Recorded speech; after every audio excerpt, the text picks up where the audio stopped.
Hi everybody and welcome to the 10th point, season 5, week 10 for the weekly tournament series that we do every week. And it's a series of tournaments and I already lost. Great intro. Okay, good job myself. I am your co-host that is progressively going more and more insane, the Red Mage, and joining me this week I have Lowman. How goes? Hey, as the world's burning down, I'm doing great, bud. And you know, I'm really glad to be here today with a group of folks that range from complete jackassery to just great human beings. But I love them all, and we have a great format that we're going to be showcasing for the folks out there today. Canadian Highlander, which you know, to lead into what that is, if this is your first time jumping in to witness that which is Canadian Highlander, it's one of the best formats in Magic the Gathering because you can play pretty much whatever you want. If it's a thing you can do in Magic, it's a thing that you can do in Canadian Highlander. It's a 100-card singleton vintage ban list format wherein the most powerful cards over the history of Magic are pointed, such that each deck can only have 10 points. So there is a Canadian WordPress that is managed by the Canadian Highlander Council and aficionados community members that showcase all the points. We can talk through pointed cards as we go, but basically it regulates and distributes how decks are built so that you have a metagame that is pretty far-reaching and pretty diverse. Yeah, there is. I'm doing great. The exclamation, if you want to learn more about the format, exclamation point Canlander will get you to some explanations in the chat. We'll get to some explanations about things that you might need to know. Also, I say, well, I adjust my webcam. If you type exclamation point Discord, you get to the Canadian Highlander, to the official Canadian Highlander Discord. And that has two side effects. The first one is that the people in there are great and will be able to get you set up in terms of both the...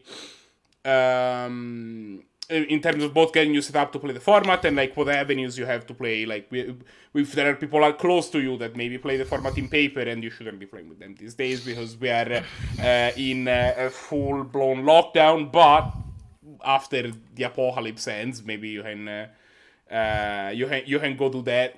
And on the other hand, for example, there is also the thing that the Discord is where we run this tournament from. So like that's gonna have all the instructions you need if you want to sign up for this event for next week. And we are actually narrowing. We're actually getting close to the end of season 5. We are going to have, I believe, one more week after this, and then we're gonna jump to the season end. And this season has been the one where we have had the most players play every week, and I'm excited to see how that goes. I'm sorry. Do we have any contention in the top spots right now? Is there any looking at like an upset in the 3rd, 4th, or 5th seed? There's the first 3 seats are more or less spoken for, but the 4th and 5th seat are very much in contention. So okay. People, I'm gonna go ahead and post post at the end of this tournament. I'll post the standings. Okay, but sweet. It's that is. I would say it's still never too late to join in, though, right? I mean, even though it's the end of this season, you're gonna have a new one starting up. If like you're a player that is watching this, of the viewers we have, and you have not played this format yet, and you're maybe daunted by the cost associated with it, MTGO is significantly cheaper than paper. It's significantly more available right now than paper is. And I promise you, if you link up with me in Discord, I can build you a $20 red deck wins deck that will probably win you an event. You know, and it's cheap. You know, it's a tried and true method. And honestly, I believe our season 1 winner was Gosmit, who was on Red Deck Wins. It's season 3, yeah. Season 3. Yeah, my apologies. Yeah. So we don't talk about season 1 and 2. I don't. Okay. Oh, was it? Okay. Yeah. That's right. It was on the different client. Well, it's not even necessarily that. It's just that like we kind of had some organizational issues halfway through, so we kind of never like. We ran well, through... you know what, then? I'm going to call Season 3 Season 1. We'll do some Inception here. What the thing is that we took because we ran random tournaments, like, pretty much weekly for, like, a long time, right? Yeah. And after a while, we're like, we want to have seasons. So, okay, we just call everything that was before today Season 0.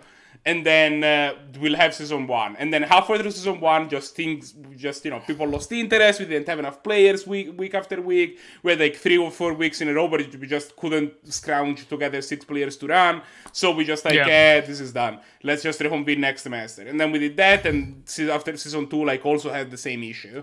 And then season 3, after we moved to MTGO, but also like we put a bunch of more like, we had like a bit of a change in how we handle things, how things have worked out. We had a whole redesign of like our overlays and stuff. By the way, 404 did that for us, and this looks so good. I keep looking at this and be like, oh god. Yeah. And that's in general, clear as waters of any. Clear as waters of any. But yeah, no, we've just had like been able to maintain interest for like a whole season, and we haven't looked back from that. But that's just been the story there. Either way, I don't want to keep babbling too much. Yeah, no, keep talking. I'm gonna today we have some interesting decks. I assume. I am going to recommend, but obviously as the TO, you have final say in it, that we get some eyes on Croc 64's game with medium white, which is a deck that you don't see often. I called it the meta breaker of this. I thought you said it was called Great White. Well, no. Well, it's not great white. It is not great. No. Croc has said he's not actually on medium white. No, he's not. Oh, that's Croc. That's bullshit, bud. Like, how are you going to do that to me? Like, I'm sitting here thinking you're on medium white, and I'm going to see a Baneslayer Angel crossing the finish line. Let me check what Croc submitted, actually. I want grafted war gear on a Baneslayer Angel. Just want to hurl this battleship magic, man. I'm gonna wait for people to filter out of their chat, and then I'm gonna tell you what Sure thing. No, we've got a lot of different decks though going on today. We've got some Turbofog / Bant turns style deck that Necro's running. I honestly don't know all of what folks are playing. Do we have anyone who's going to be on like an aggressive deck this time around, or is it still mostly going to be like a mid-rangey kind of metagame? You think? I mean, Blahguy is always playing aggro, right? He's on like Rakdos aggro. It's mid-range. That's mid-range. It's like mid-range aggro. I guess it is a little aggressively slanted, but yeah. Yeah, I would call it an aggro mid-range. Yeah, it's more on the. It's not like red deck wins aggro. Like you're just like I'm that ain't it. That ain't it. What is this one?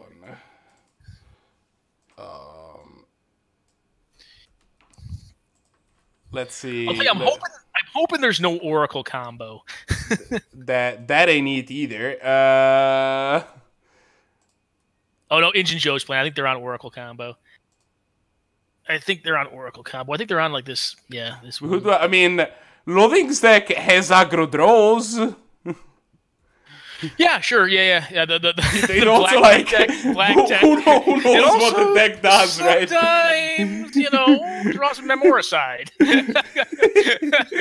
I'm just kidding. No, their deck's pretty cool though. Like I asked them for their deck list the first time I saw it because like it threw me for a loop, man. Like it's like deck the first time. Like they played like a bunch of like 1-mana dummies, like a Carnophage. And like a Blood-Soaked Champion and like some Gutter Bones or something. And I'm like, all right. And I was playing like a 4-color blood deck, like a mid-range version of 4-color blood, not aggressive version. And like, I was starting to block and trade with their stuff and do more damage. And they just, cast a damnation over the top of all these things. I'm like, what is going on? Like, I'm so baffled. I don't understand. I don't get what's going on here. How does Mardu aggro sound to you? Do you think that is still too mid-range? We'll see. I mean, you got to convince me on calling something aggressive because, to me, like red deck wins and Sui Black are aggressive. Mardu can definitely be an aggressive stand. You're not wrong. Like Blahguy's RB deck, his Rakdos deck is more aggressively slanted. I would still say they probably slide a little closer to mid range than like the uber aggressive decks of the format. So yeah, I mean, so if you want to, Mardu Balex Belson is playing a Mardu aggro deck, and he's playing versus Croc on Blue Moon. So we could do that. Sure. Let's do that. Yeah, we'll do that. Man, Croc, you let me down, bud. I don't know if you watched the replays on this, but like I literally thought you were going to be throwing Stone Hewer Giants out there, Sun Titans, you know.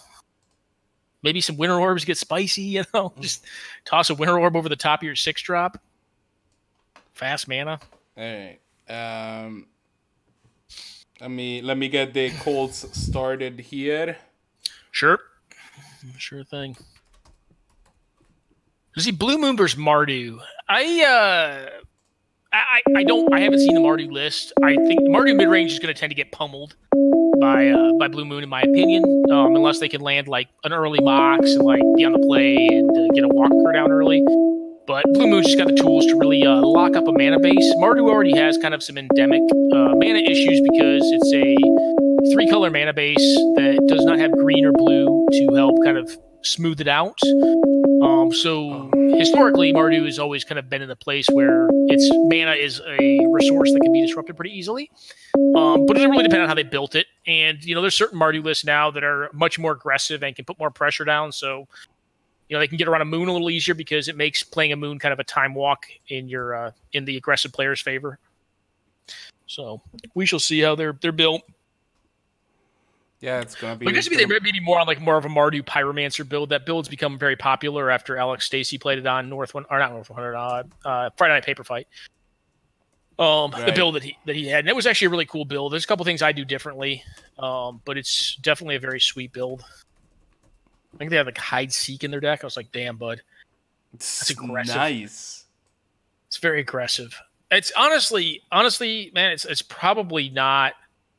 Like, I didn't like it at the time, but then, like, so, I mean, like, we talked about it last time. Like, I do a decent bit of curation of deck lists, building deck lists. I have in the recent couple weeks because of, my homeward bound nature right now. Thassa's Oracle is, in my opinion, a problem for the format right now from a competitive standpoint.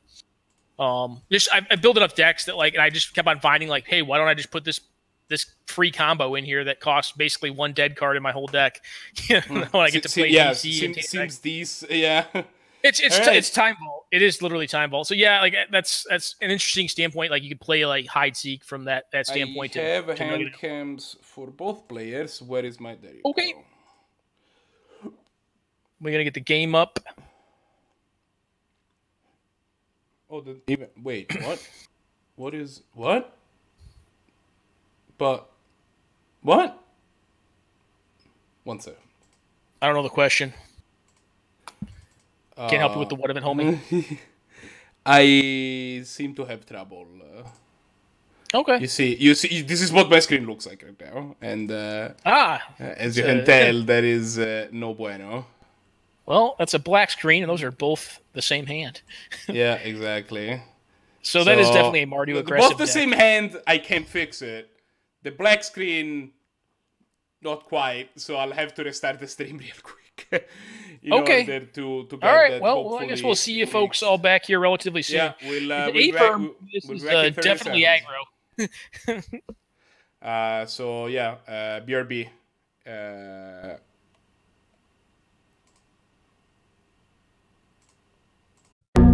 The people I'm gonna just tell them they can go. Alrighty. To go. And I'm gonna quickly fix Croc's webcam, so it's actually Croc's webcam, Croc's stream, but you know. Yep. There you go. Alrighty. I think Croc's on a Mol to 5, so not off to a great start, but yeah, and this Mardu deck is definitely very aggressive. We saw an Isamaru, Spirit of the Labyrinth, 4-drop, and good mana, and a Goblin Guide, and good mana. My guess would be progression will be find Plateau, play Goblin Guide, play. They're just gonna try to turbo murder Croc here. That's my favorite type of murder. Well, at a minimum, like Croc's going to get to use the Thought Scour to develop some options, and then they also they have a Scrad, which can deal with the 1 toughness creature, and they have a pitch counter spell, which I guess is not great. Really, the decisive point of this matchup is going to be like, does this Marchesa resolve? I think Croc's deck should. I mean, most Blue Moon decks have the tools to like get out of creature lock, but like the Monarchy is going to be very problematic. Yeah. Injunjoe stop.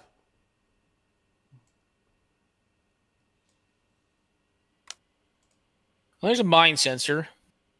Not particularly great against Blue Moon. It's as good as it's, it's better than it is against like monocolor decks, but it does play some fetch lands, but not really a ton of tutoring. Yeah, 3 mana for 2 power is just not kind of what you want against the control deck. No, you just want to be numbering them up, just big numbers. Yeah. Put big numbers up, especially on a mulligan on the play. Yep, they Scred as expected. My guess would be they're going to want to draw a blue card. That's a good blue card. And they're going to want to try to land this Planeswalker to start making tokens so they can block on the ground. Also gives them a means of progressing the game state. So I think there's a very good chance that like their opponent here could just play out the Goblin Guide and then pump team with the Zealous Persecution. I think MTGO might be just making fun of me at this point. I think that might be happening. So I'm trying what do you think of not playing out the Planeswalker there? I kind of feel like you have to. Yeah, I don't think this is a spot where you can be like, oh, I'm just gonna hold. Like, you just need to like make them have it. Like, it's just that, it just lets you turn the game. Yeah. I mean, they get a land here. Land, all right, that's good for Croc. Hitting that land is pretty big. I kind of would have liked to see. I mean, they're just gonna cast the Kairi Zev now, post combat, and this counter spell is gonna kind of just do nothing, but. At a minimum, they do get to keep their Mystic Confluence, and that could get them back in this. The problem is going to be if their opponent hits a land and can cast this Marchesa, they're just going to get cheesed out. All right, well, they have all the lands they could ever need. I do... Yeah, Mystic Confluence is a powerful card, but it's also an expensive card. It's really clunky in these matchups. I've played the entire game. It's really clunky all the time. I never, like... Yeah, I never find I've played entire games where like the entire conceit of the game was if I manage to actually get this Mystic Confluence to do what it needs to do, I win this game, and if I don't, I lose this game, and that's just. But it's a lot harder to do that than it is. On paper it seems good, and like you'd think like in blue matchups it'd be good. It's honestly always just really goddamn clunky in my experience. But it's so powerful. Yeah, I've actually started cutting it from some decks. Like I still run it in like hard control decks, but it's just so big. It's just, I mean, this is a deck that should run it. Don't get me wrong. I'm not saying they shouldn't run this card, but it's just so goddamn. I haven't come particularly close to hiding from Blue Moon, and I am very much into. I'm gonna throw it out there. This game's over, I think. Oh, the Marchesa hit the board. Yeah. Yeah. I don't think they're. I mean, like I could be surprised. Like I don't want to like just discount Croc here, but unless they have some like, I'm trying to think of what could get out of this. Like maybe they have like a Miracle Bonfire. It probably starts Miracle with Bonfire and a flash threat. Well, no, I think this Planeswalker's just gonna die. I would kill the Planeswalker here. I would knock it out just to keep the blockers off the board and force my opponent to play to the board. It probably starts with Anger of the Gods. Yeah, I don't get not killing the Planeswalker though. I think you're supposed to. There, but I could be wrong. I mean, I think you kill the Planeswalker. It's one of the ways that Croc can get back into this. They have like electrolyzed an Arc Trail or something like that. They go. I have been trying to remove. Okay, let me just show you what's going on with the sounds, right? So I went to. Oh shoot! I went to the mixer here, right? Which my computer is gonna display in a second. I hope. There you go. And I have 78 MTGO entries, and that I've been trying to like disable individually, but I still haven't found the one that actually makes the noise. What? Why don't you just disable all sounds on MTGO in general? That's possibly like from the client. Yeah. I've tried doing that. Okay. It's just that every time that like the reason that The reason that I haven't done, like, I have done that at the time, so every time TGO updates, it resets to having sounds. So, like, Yep. I'll try doing it again in between matches. But Okay. so bear with me for Yeah, I for think we're this fine. match. So honestly, like Croc may be able to turn this. Like this game has gotten interesting because like what could happen here is if like their opponent attacks, like they could try to go for the Zealous Persecution, which could get countered, and they would bounce 2 things, which would likely be the Karizev and the Marchesa mid-attack, leaving them with 2 things left on board, one of which to block to leave them at 4 life, and then have a counter-attack to be able to try to take the Monarchy and maybe do something.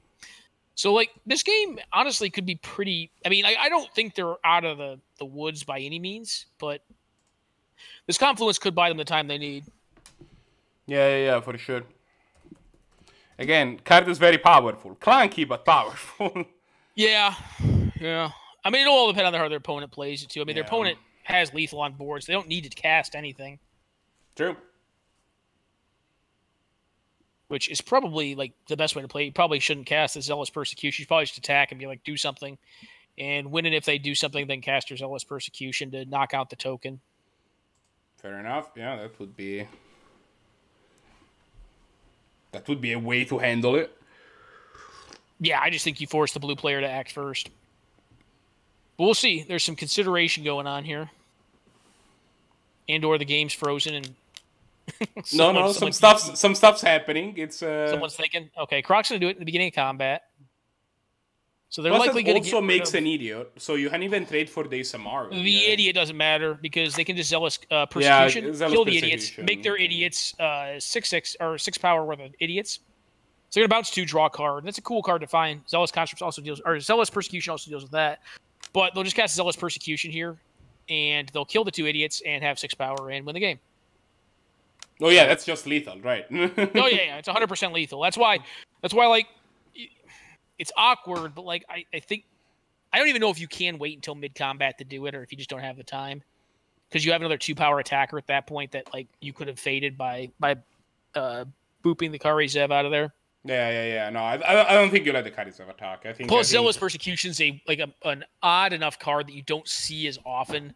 Like you're probably not going to actively play around it. Yeah, I mean like that, like Arzon Pontiff. You know, like you don't tend to see people play around it anymore. Yeah, see as much play. It's just that like there are so many cards that your opponent could have that all operate in a way that is not the way that Zealous Persecution operates. If that makes sense. Sure. So like, I like Croc's hand here. I actually think it's a fine. This is a good 6-card keep on the play. I think. I don't think you want to go to 5 with it. MTG, why do you hate me? Blood Moon is a card that can buy you a lot of time against this deck. Oh yeah. I mean, little of this card, like, I mean, they do have 4 threats that are all castable under Blood Moon with any given mana, which is rough, but I think it's better than going to 5 on the play with Blue Moon. They get rid of their Blood Moon. Interesting. I think I would have kept the Blood Moon and pitched off the Cryptic Command. Yeah, I mean, it's tough because like when you're playing against this aggressive deck, sometimes you're like, yeah, I'm not gonna have time on turn 3 to just do nothing. Well, all Cryptic Command does though is taps their stuff for a turn, right? I mean, like Cryptic Command's also kind of awkward in this. I mean, it buys you a draw step. I mean, I would have kept the Blood Moon. I'm with you. I'm just saying that like I just think it's why. like if you're gonna try to high roll them on a 6-card hand in the play, like I think you try to high roll them with a Blood Moon, but that's just me. I mean, they obviously didn't find red mana, so I guess they're probably maybe looking for it. I guess they found it now. So they're gonna see a Harsh Mentor come down, which now they're gonna have to take some damage off of. Because like unless they draw a better card than Harsh Mentor, it's gonna get cast. Like I guess if he won't burn it off the first turn it's in play, they'll just take 4 off of it and they'll leave up Disallow, try to hit their follow-on play, and then try to blow it up with the Chain Lightning on turn 4. Yeah. But I guess that's how the sequencing goes. Well, it's a Mox. It doesn't do anything. It's kind of a good draw for, if Croc had telepathy, that'd be a good draw they'd want them to get there. I guess unless they hit a 4-drop next turn, which would be kind of rough.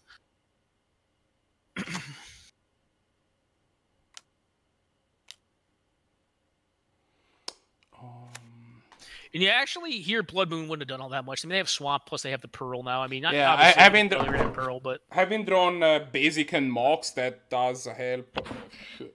Sorry, I dropped some coffee on the... I'm gonna go pick up something to clean with. Be right back. Sure. Yeah, so I think what we'll end up seeing Croc do here is probably just play out their other island and leave up the Disallow, and then on the following turn, look to disallow whatever their opponent's going to play, and then likely Chain Lightning on the turn after that. I don't think you go in assuming that your opponent has, like, absolutely zero more spells, like, literal, like, threats in hand based on how Game 1 played out. I wouldn't. I would have assumed they'd probably generally mulligan. I think the hand that instant capped is probably a little more on the lower end of the keepable range they should probably have for the deck. Yeah. But, you know, just very threat light, and I think you do want to pack on some threats against Blue Moon, just keep them from getting into the long game. Yeah, I mean, it's just like, I'm with you there. Like, based on the content of his hand, right? The moment that this Harsh Mentor hits the board, just... Yeah, they drew another blank, too. They drew a removal spell that, I guess, is a... what is it? Shred, so it does, like, X damage. Cut to ribbons? No.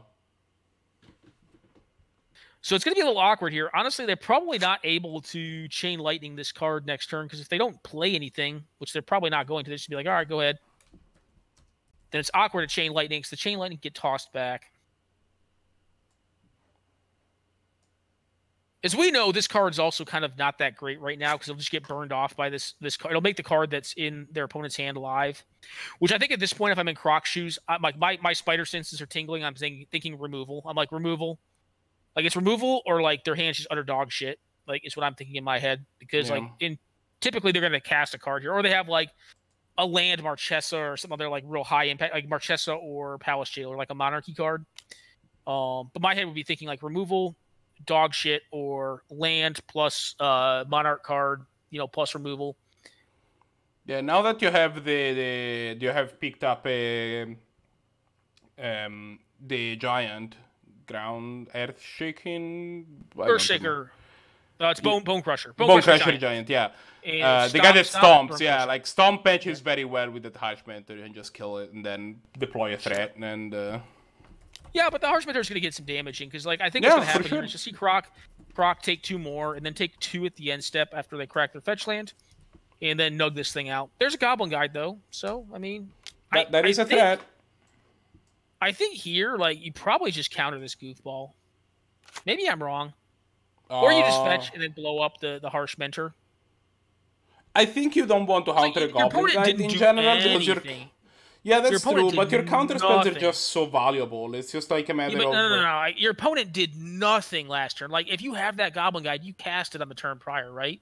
Yeah, I guess like, you don't just hold that. So you drew that. Like, I think if you didn't draw that, like, you're playing it very awkwardly, right? Like, I mean, if you don't have a 3-mana play... My general philosophy when playing a control deck is that if my opponent is playing something they can cleanly answer with a removal spell, I would rather do that. Which I think is a general good philosophy to have. So, granted, in this scenario, you're in a position where you have a backup counter even after you deploy your disallow. So maybe it's worth to counter the Goblin Guide. I think you either remove in combat or you counter. Like, I don't think you want to take 4 damage. No, you don't take 4, but I think you stomp it. Yeah, you can't take the damage here. So, I mean, I think it's fine to do this well. See if you can hit a land drop. I mean, you definitely blow up the Mentor and see if you can hit land here. And maybe you Mize out. Honestly, you may just play this Bone Crusher too. His opponent doesn't really have much going on, and attacking with this Goblin Guide is kind of... I mean, it's not... It's a decent clock, don't get me wrong, but like it is also going to just provide a significant bit of advantage without a ton of pressure on board. You know, as we can tell from instant Q's position, but Croc wouldn't be able to tell that, and I think I would be concerned about just, you know, maintaining my life total and trying to trade 1 for 1 to get to my more powerful draw steps.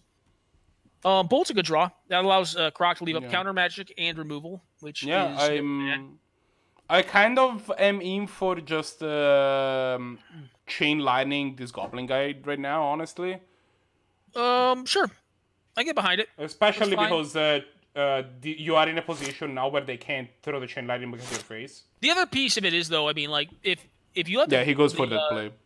If you let the Goblin Guide attack and you get a free land off of it, I mean, it's not bad either. All right. So I'm worried about them dealing 3 extra damage by throwing the chain lightning back at me because they're playing red. So Yeah, I wouldn't think play Chain Lightning. I just cast the bolt on it, I think.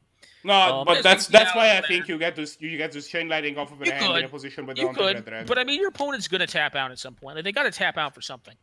They got to do a thing. As we know, like, this is actually, you know, like, this is at least on paper a great thing to play right now, but it actually doesn't line up very well versus their opponent's hand, which is not Swamp Mox in the hand, yeah. Well, yeah, and it turns on this card, which can actually do damage to face. Because before it was just this, was it shred something? It's cut to ribbons. Yeah, cut to ribbons. Yeah, it's 4 damage to any target. I believe sorcery speed, and then it's a sorcery deal do X life loss. I want to say it's black X. It's 1 red on the front and black X on the back. Yep. So it's Flame Slash, but more expansive on the front, and then on the back you dome him for 6. Got a burn spell, a face burn spell. Yeah. It's each opponent too, actually. No, I guess you could play it in Commander if you really wanted to. Croc wants to see a land here. That's actually not the worst. Back to basics? It's not the worst. I wouldn't play it here, but it's not the worst. No, you don't play it yet. But I mean, you could play it after Cut to Ribbons. Like, I mean, the problem is that Croc is in this awkward position where he's been only having 4 lands for the longest time, and this is like where you just want to keep hitting your land drops. You want to hit your, like, 6, 7, 8 land drops. Yeah. So, like, granted, I mean, if his OP draws Balex BS isn't again, doing anything. But if his opponent draws a Plains again, like just a useless card, even though that's nice to have against the back to basics, and they just tap out here for they're not going to tap out for this Shreds. All right. I mean, Gush makes your land drops. I think I'd do it here. Yeah, it only has 1 mana basically. I mean, it makes you a land drop, and you still have counterspell up. Yeah, I think I'm with you. Yeah, you don't typically see Gush in Blue Moon lists unless they're more tempo-y, like. But all right, they're just gonna cast this one. Now I get you Gush. I can see Gush. Now I just have 2 definitely mana. Gush. Yeah. Yeah, to have 2 mana up for the 100% with you. I haven't gone particularly close to playing Gush in Control. The effect is very powerful. It's just really awkward, but you have to do it when you're not going to make a land drops. This is an Unearth. They have Goblin Guide and then Harsh Mentor. Probably Unearth Mentor then. I think I would just probably wait, but. Oh yeah, that's fair. Or I'd cycle because neither of those cards really change the board state. No, it doesn't. Your opponent has a 4/3. Yeah. This big dumb. Now, if they try to Shreds here, I definitely think you just. I mean, you're gonna take a bunch of damage. Well, you Gush in response, but I'm definitely looking to back to basics the hell out of them. Oh yeah, I mean, you definitely. I wouldn't Gush in response. I don't like gushing on my OP's turn. I would have Gushed last turn to make the land drop and have 2 mana up to mana leak this thing. Yeah, it actually has -1 mana at that point. Yeah, you'd have 2 mana up at this point. Yeah. All right, so and there's then this mana leak them. But you know they're gonna put their opponent down off of red mana entirely. They're gonna be on Vindicate mana. I assume that's how you play this one. Yeah, that's a brick. Yeah, that's a brick. Again, I would 100% Gush here. Well, you still Gush here, I think too. I mean, you get your land back and then have mana leak up to stop their 3 or 4 or their 3 drops. Come on, Croc Gush. Gush is such a sick card. No, they don't. He does not want to Gush. He attacks also, which is not something I would have done. It's pretty aggressive. They can also throw a lightning bolt at the mentor, then Gush to get their red mana back. I mean, at least in hand, they don't have any requirements for red mana anymore. So I think that their plan is to bolt. This is going to allow them to suspend the Ancestral Vision too. And then that basically untaps their. Yeah, but I don't think I would have played it here. I think I would have just played out the island and gotten Ancestral Vision. Yeah, that's just me though. Yeah. I mean, unless you're planning on pitching it. All right, well, 2-1. 4-3 beats 2-1 in this race. Yep. At least on board. At least on board. Yep. I mean, now I think Blue Moon's going to take it away. I mean, they've got a couple blanks in hand. Like, I don't think that these Ancestral Visions... They have multiple counter spells. I mean, like, all yeah, but Days and mana leak aren't going to counter anything. I guess only counts on back to basics, homie. Oh yeah, back to basics mana. is back to basics is ahead of this. Yeah, no red mana either. Days maybe not so much, but mana leak. You mean deprive? It's deprive. It's a hard counter. Oh, that is deprive. Then okay, never mind. They have this. The game's probably this game 100% over. Unless they draw like in the next 2 turns, like they could draw like Graven Cairns into like what's the uncounterable burn spell with spell mastery? They could do that. Oh, that's a way you could do it. Exquisite Firecraft. That's it. Yeah, that one. That could be a thing.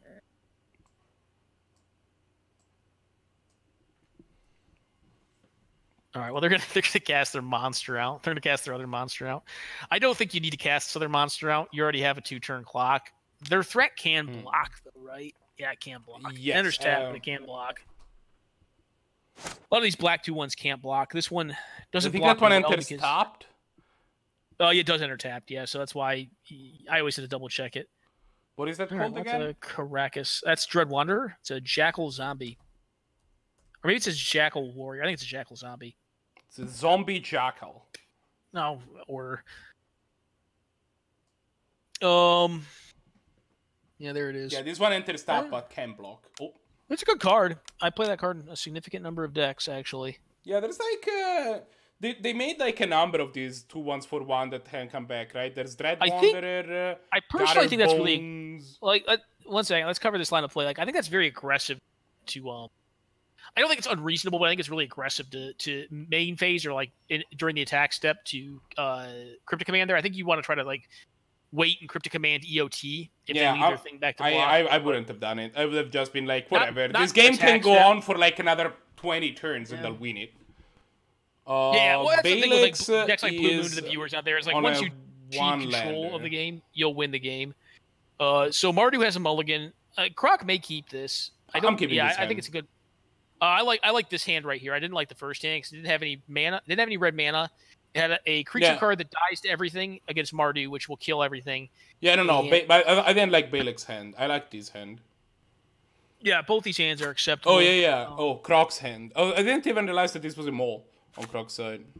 Oh, yeah. No, they molded the first one. I mean, it was a playable hand in some matchups, but it was not a great... I love that Ancestral Recall. Yeah, that's a cool one. You're probably going to see it in response to this Hymn to Turek. Yeah, probably. They can't cast it right now, though, and there's no mana in the bin or there's no lands in the bin to activate the Death Right to make another black mana source. Oh, they don't have a 7 black source. Yeah, they don't have it, so they just have a removal card, and then they have this that's gonna Collective Brutality. Brutality will probably try to hit a card out of hand. I doubt they're going to pitch a card to try to drain them. But if they did, they'd probably pitch, I don't know, the Shred to Ribbons, maybe? Yeah, cut to Ribbons, yeah. Cut to Ribbons. I think there is another card that's just called Shred. I'm gonna check. All right, well, that's a lot of magic cards in hand. No, there isn't. I'm just... They're gonna lose the counterspell more than likely, or the Brainstorm. I can see the Brainstorm because they have fetch land in hand. Yeah. Might just be but Logic I think Knot, probably Logic Knot should go away. I don't even know though. Like Logic Knot, like doesn't. They don't have a spell to cast next turn that's relevant right now.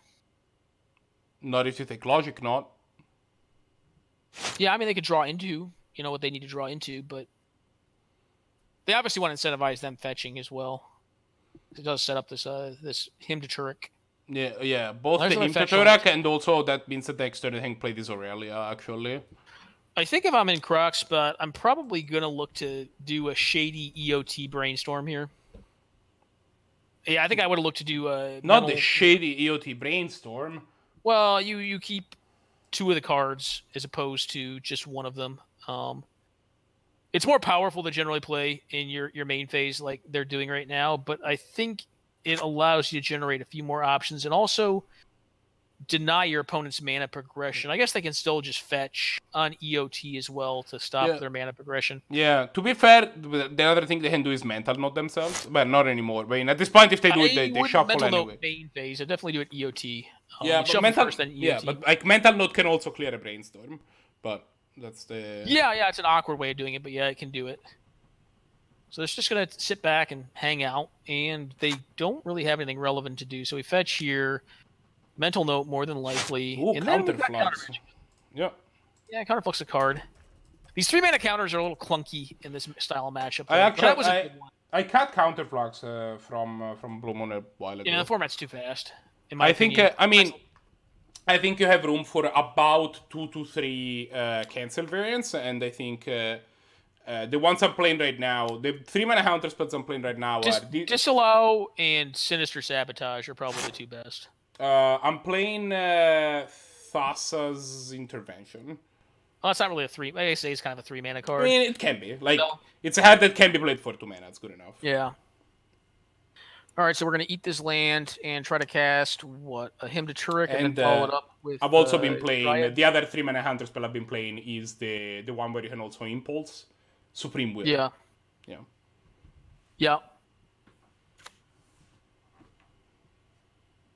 I just like my heart to do everything. That's what we're talking about here. I want my heart to do literally everything every time. To draw cards, counter spells, do everything. It's okay. Don't worry about it. I think the problem is, like, one of the issues you run into, like, a lot of the cards that do that sort of thing tend to be less efficient. So it really depends on the metagame you're in. Like, efficiency is... It does. Really I found that Thassa's Intervention on turn 3, when you have, like... The thing is that if you have to hustle on turn 3, what is the chance that your opponent has 2 extra mana, right? Turn 3 is a turn where miscalculation tends to counter their spell. Well, miscalc's a different argument because miscalc cycles too, right? So I mean, I get it. Like, yeah. But like miscalculation, like my point is that when you cast that card for 3 mana, it is miscalculation. Right? Sure. It's quench, I guess. If you like. Yeah. Turn 3 is a turn where Quench counters their spell. It's just like on turn 5 or 7. No, and I played Quench in like Drago, like mono blue. Yeah, I mean, it's fine. Yeah, but that's my point. Like on turn 3, when you need to cast a spell on turn 3, probably 1 blue gets the job done on Thassa's Intervention, and then on turn like Croc's taken to the air. Croc's taken to the air here, and they're gonna get to dig through time here. Yeah, it's just a bird right now. It's just an attacker. It's not stifling anything. But it's still Stifle Bird. It still carries the Stifle Bird name. It's only Stifle Bird in the hand. Now it's just bird. It has now been degraded to just bird. Just a goddamn bird. The big thing here is, though, they're going to get to dig through time in response to this. In response to death? Just make them feel bad. It's like, oh no. The question to me is, like, do you leave up your red mana or do you just leave up your blue mana, like, to play around Wasteland, or do you try to look for a red spell? And I kind of like leaving up the red mana to try to find a removal spell. Because if I find a removal spell, I'm probably just going to nug out this Deathrite Shaman. Their opponent's obviously mana screwed. I'm with you there. And it is depending on the top of their deck to provide them with mana. If fall and land, the Delta. They're still in a very good spot. I mean, they've got this mana leak up. They've got a pitch counter up. They've got a way to rebuild their hand. They've got a hard counter. And, their opponent's drawing bricks. Trying to Dreadbore this Idjit. Or I guess they're going to do this. I mean, you probably just counter this. Oh, yeah. Probably just counter it just to be like, all right, let's keep trading cards here. Because they know that their opponent doesn't have much relevant to them. They've got 3/4 drops in hand. Yeah. I mean, I'm at this point, I'm just trying to ride this bird to victory. I'm trying to get a tempo win. This fourth is gonna let you rebuild even more. Oh, hello there, Mystic Confluence. Yeah, this one's over. Blue Moon got him. This is the spot where Mystic Confluence is just what you want. When you're just it's so honestly crazy far ahead. I mean, like, I would not assess the power of Mystic Confluence based on this game. Oh, yeah, when one player mana screws this heavily and the other player is playing a game of Magic, like, that's just what it is. It's like, get luckier, mulligan better, all that, you know. I mean, it could be like, it is interesting to look at this. Frost Titan would win the game here, right? I mean, for sure. I guess my point is, like, again, like, these scenarios in which you're ahead of your opponent. In this case, you're like very far ahead, but you're just when you're generically ahead of your opponent, you want powerful cards that can slam the door in their face, and Mystic Confluence definitely fits that bill. Kind of. Yes and no. I mean, it draws to more cards, right? And, like, Blue Moon's one of those side of the decks that, like, has enough bullshit cards that, like, sometimes drawing 2 or 3 doesn't really change the game state all that much. But it helps, like, it helps pulling ahead. Like, you're it's not a deck Chandra TOD. Chandra TOD is shut the door. Like, it's just like, I have this on an open board, like, I'm gonna win. I mean, you know, like... It depends, though, right? Like, there is a point where you reach... there is a point in the game where you reach a point where your hand is perfect, and you know that your opponent literally is, like 0.1% to win, because your hand is just so good.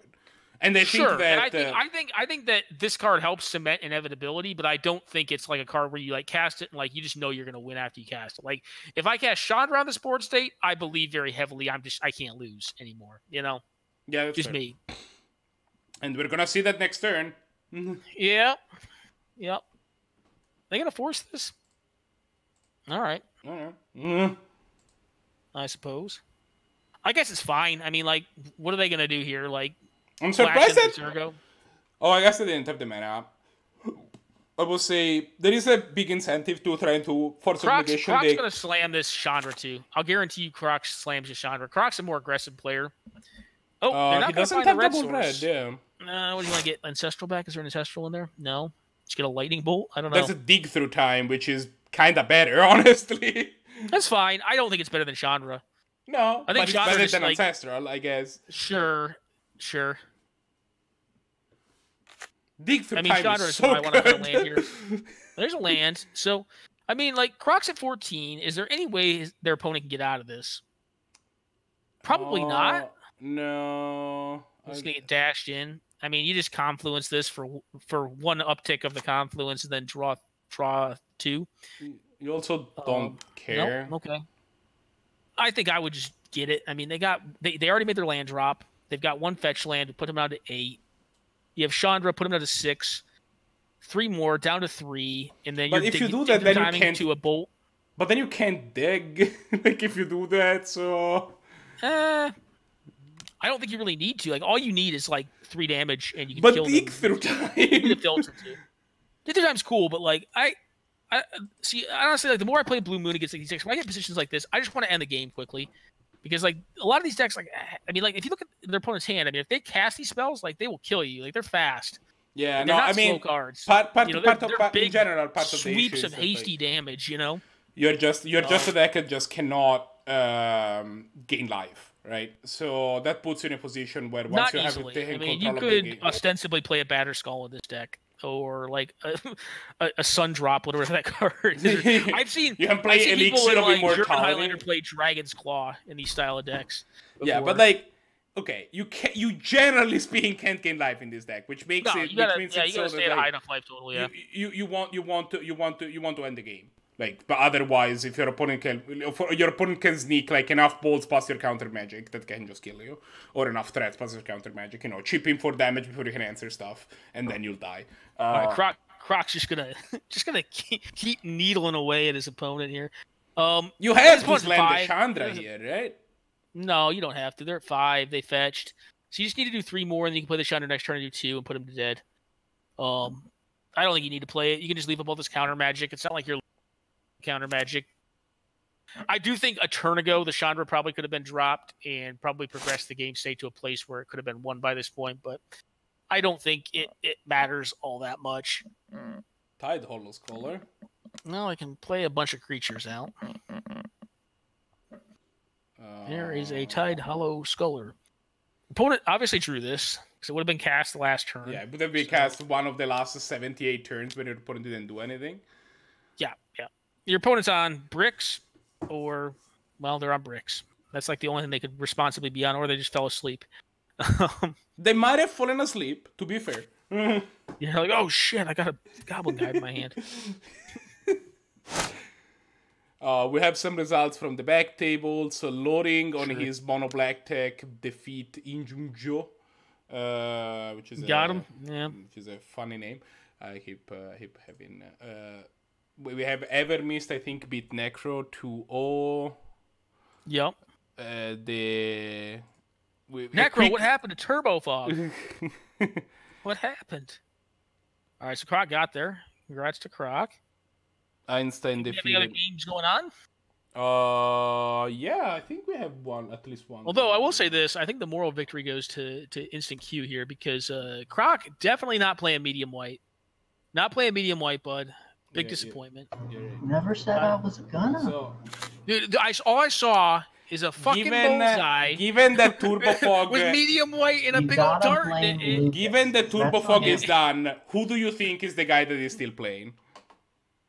Bailite easily. Yeah, it's obviously Bailite. Yeah, on Abzan control. You've heard of Abzan midrange, Abzan aggro.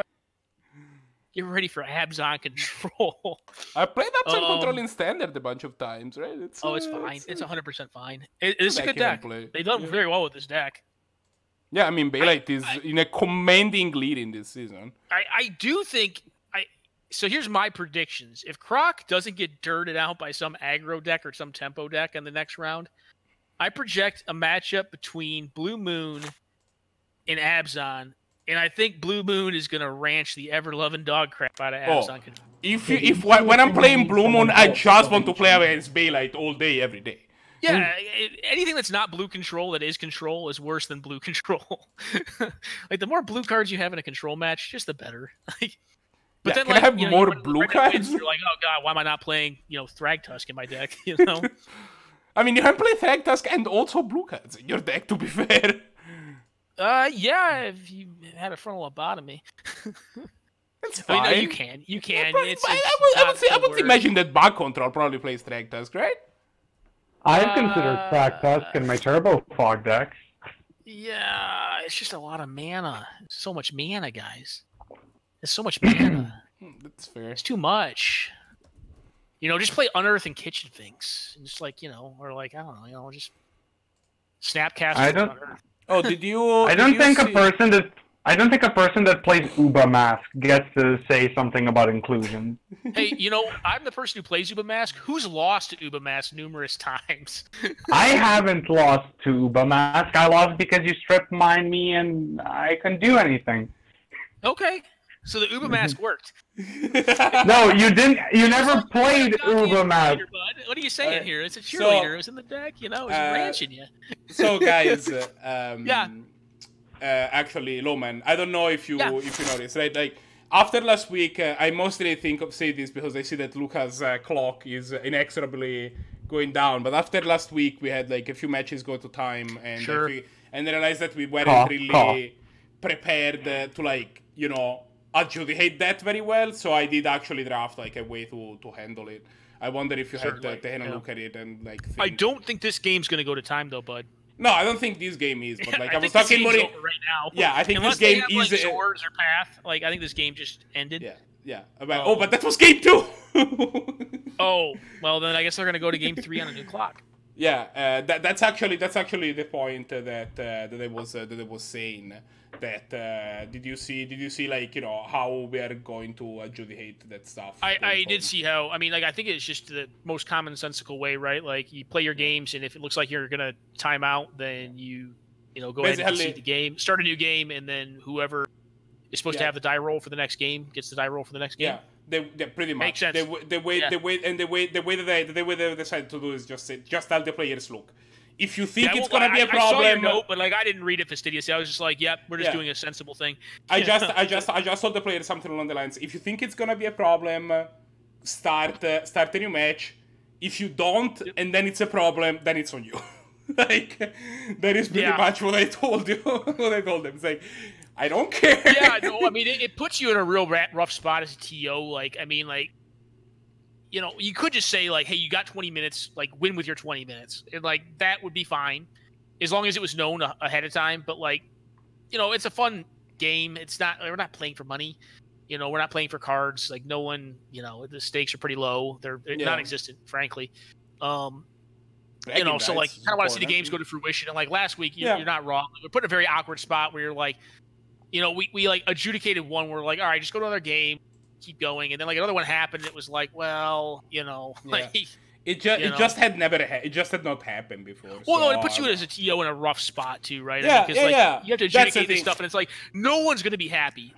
Someone will be pissed off. Whoever loses that is gonna be a little pissed off about it. That's a real easy. It's just a matter of it kind of doesn't matter what the solution is. You want the solution to be written somewhere so that whenever this stuff happens, you can point to it so and no one be can look, be this looking is part at you of the hey, rules. why did you fail me?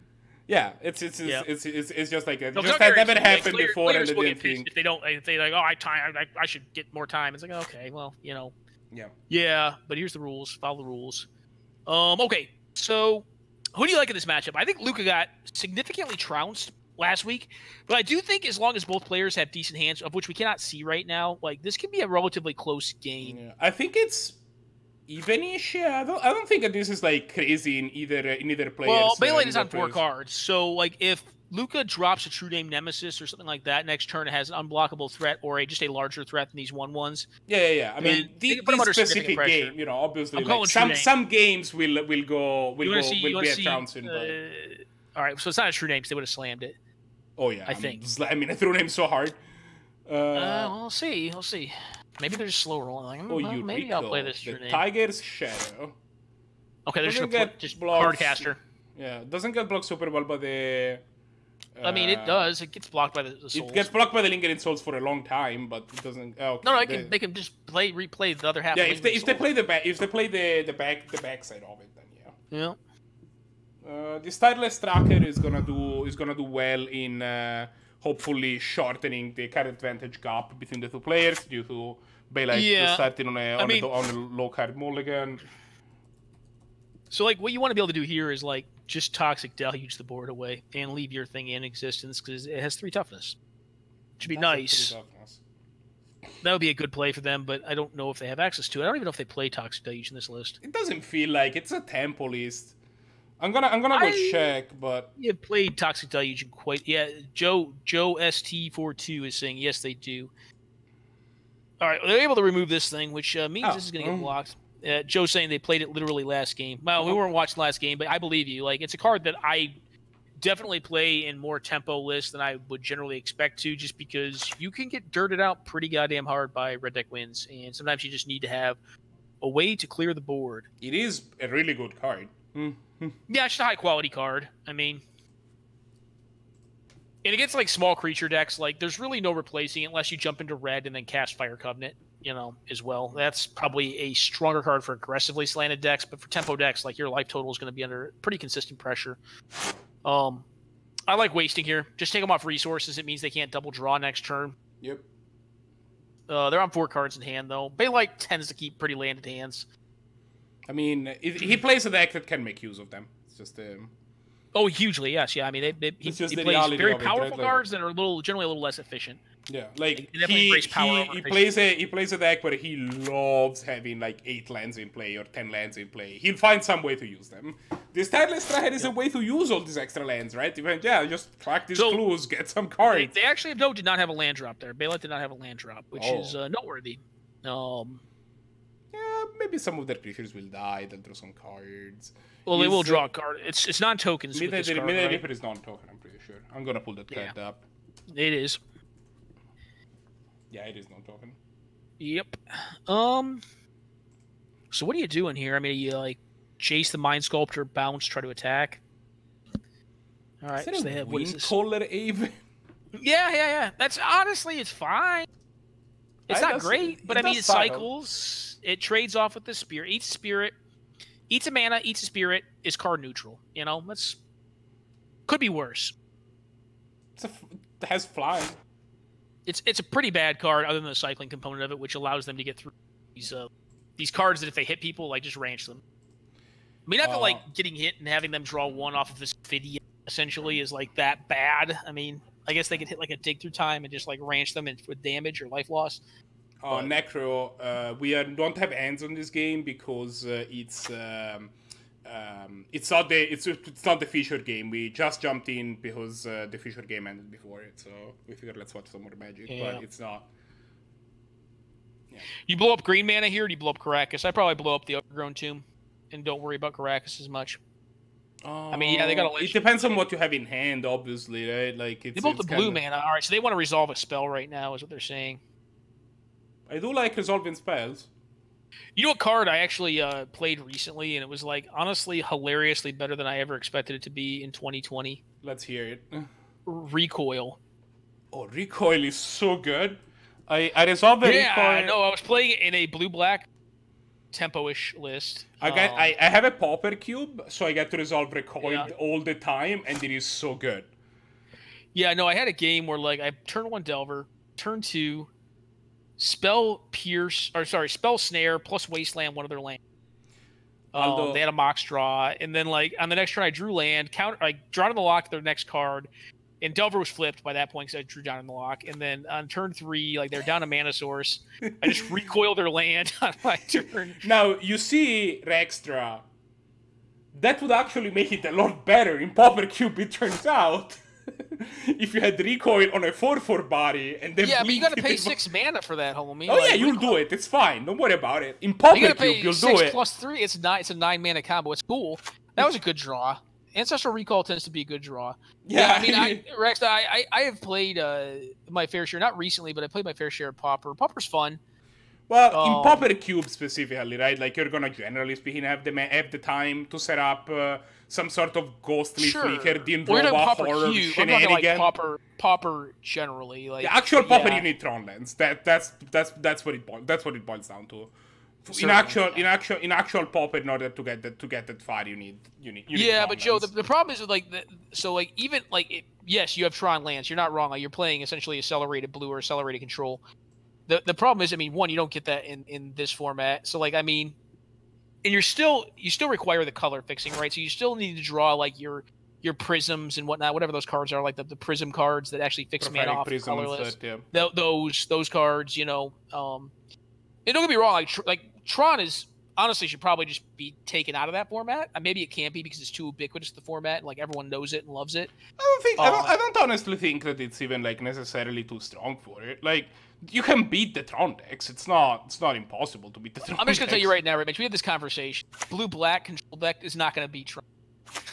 No, I never said it was, but you can go under Tron. Like that's the thing. You just delver them. You delver them out. Yeah. You delver them out, or you burn them out, or you know. I don't think that I have a good Tron matchup with teachings. I never played. Like is annoying about that deck from like when I did play Pauper. The thing that was really annoying about that deck was mostly that like it really limited the ways that you could build control in that format. You know, it to me it really does. It limits your ability to actually build control decks that are not Tron control decks. Yeah, no, it feels like why are you not building Tron? Yeah, exactly. Like if you're playing something that's not a Tron control deck, if you want to play control, like and you're not playing Tron, like why? Like and that's a good question. Like that is a thing that you have to answer. Is like what does building this control may give me that I wouldn't achieve by building Tron? And there are some things you can do. Like, is it just ubiquitous? Is that the only way you can do it and have reasonable competitive viability? It's a Splinter Twin problem, right? Like they banned Splinter Twin from Modern because it turns out that the only good way to build control decks in Modern was Splinter Twin. Sure. I mean, there's more ways now, but yeah. Well, yeah. But at the time, it was like... It was a good way at the time, yeah. It was a good way at the time. Yeah. All right, so we had a recall happen. We're at 5 cards in hand to 2 cards in hand, but a bazillion clue tokens. I assume an Unearth happened or a Reanimate happened. OP, so one player's at 15, one player's at 12. Significant advantage on board to Bailite, at least with, like, size. Yeah. There's Leopold. Sultai Charm is going to take out these... Okay. This thing, and now that at least takes out a threat. That takes out a threat. That's pretty good. Gives you a Yuriko attack. Yeah, maybe. I'm assuming we get to see a Spirit jump in front here, but... Yep. But we're kind of in a stalemate. Like, Bailite just needs mana. Like, if Bailite gets mana, they have 4 card draws on the table. So, I mean, like, their access to cards is pretty high. It's just, are they going to be able to, like... Are they going to get out-tempoed, right, is the question. Yeah, I mean, Yuriko can serve as a hard advantage engine for Luca, but it's a lot more conditional, right? Like, you need to actually get this card through, and that's hard. Well, they jammed it because there was just there was nothing else they could play at the time they jammed it. Yeah, that's fair. I mean, they haven't found something else to do, right? In a minimum, Bailite's drawing. I feel like Luca definitely has probably a conditional counter spell, like a Remand or a Mana Leak or a Miscalc in hand right now. And I think from Luca's perspective, that's good for them because Bailite's not actually actively progressing the board. You don't really care about cards in hand right now. Like Bailite needs to progress their board state because they're technically losing on the board. So cards in hand aren't going to tend to matter as much. And realistically, it's only 3 cards in hand. And I do pretty firmly believe in the 5-card hand that Luca has right now. Like, they have 1 to 2 counter spells. Yeah, that removal just spells. sounds. Certainly, we don't have access to hands right now, but especially like when they're pretty likely. head on board. Like, if they didn't have it, they'd be progressing their board state more than likely the turn prior. It looks like we are going to see some progression here. It's like an Oko. Oko would probably be like one of their better things to drop here. Thief There's a Spectre. There's a Flyer. Probably the most relevant words on it. They can actually Caracas back their Eureka. Their Eureka, yeah. If they need to, and then turn. They get them, yeah. Although, like, it's not even clear that the Eureka hit is better than the Thief of Sanity hit, right? Like, Thief of Sanity is it's probably better. I mean, like, they're at 11 though, so I mean, like, depending on what your deck's consistency is, which Luca's deck's pretty efficient. It's a blue X tempo deck, so it's probably got some delve spells. Maybe got some stuff. Bailite has a cast down in hand that they you just not let it happen. Cast you let this down. happen. No, they're going to counter it. They do have a mana leak, so there's the mana leak. I was kind of. I think with your opponent on 6 mana, you're kind of like, yeah, you just kill the mana leak, or you just fight off the mana leak, you know. Die. I think I would die there because like there's really bad things they can do with a ton of mana. I mean, maybe they just don't have anything. Like that could be the case. Oh, you think like maybe Luca's hand is just dog shit, and that like Well, Bailite's hand's not great, right? Because they're drawing a shit ton of cards off these clues. Yeah. You know, like their hand wasn't great before, and maybe it got better over 3 draw steps essentially. But if they're drawing that much, like their hand's not phenomenal. That's probably still not great because they cracked another clue. They're now hand mouth right now. They play the hand that doesn't have text on it. Yeah. What happened to their hands? Attrition? They're playing Magic? No, so, we are not watching their hands right now because this is not. We're not in the primary match, so yeah. So the primary match already ended, and Bailite and Luca were still playing, so we went to. Oh, that's a Gonti. Oh, that's a good one. That's a Gonti with a Caracas. Oh, that is a really good one then. Yeah, so they're saying they don't have counter magic, is what they're saying here. They're OPs on nothing. I mean, like, at this point, like, they're top. I mean, Bailite's top decking to an answer. This is a matchup where both players have drawn 1 billion cards and drawn nothing. like, Luca's doing okay. Yeah, Luca's doing fine now, but definitely has had a lot of turns where he just was sitting on this Eureka without 72 in deck, anything, so right? that's a mana dork that can block a thing. Oh, hello there, Siege Rhino. There's a chonker. Okay. Okay. That is definitely a chonker. Agreed. Yep. Get in there, buddy. Do your work. I am a fan of Siege Rhinoceroses. I mean, cool. Luca also probably has a removal spell. Are they going to grapple? So they don't have a removal spell. They have a grapple. And the reason I assume that is because they Gonti, and I assume they probably took a board impacting card. I have resolved so many copies of this stupid card while it was in the standard. Grapple or Gonti? No, Siege Rhino. Yeah, Siege Rhino's a good card. Yeah. It's a pretty good card. And it is the sort of card that can race this board situation. My assumption would be they attack with both and look to see if they can mise them with not blocking the Gonti. I mean, they can bounce with the Caracas, and if they don't block the Gonti... they're going to send a Eureka in deeper.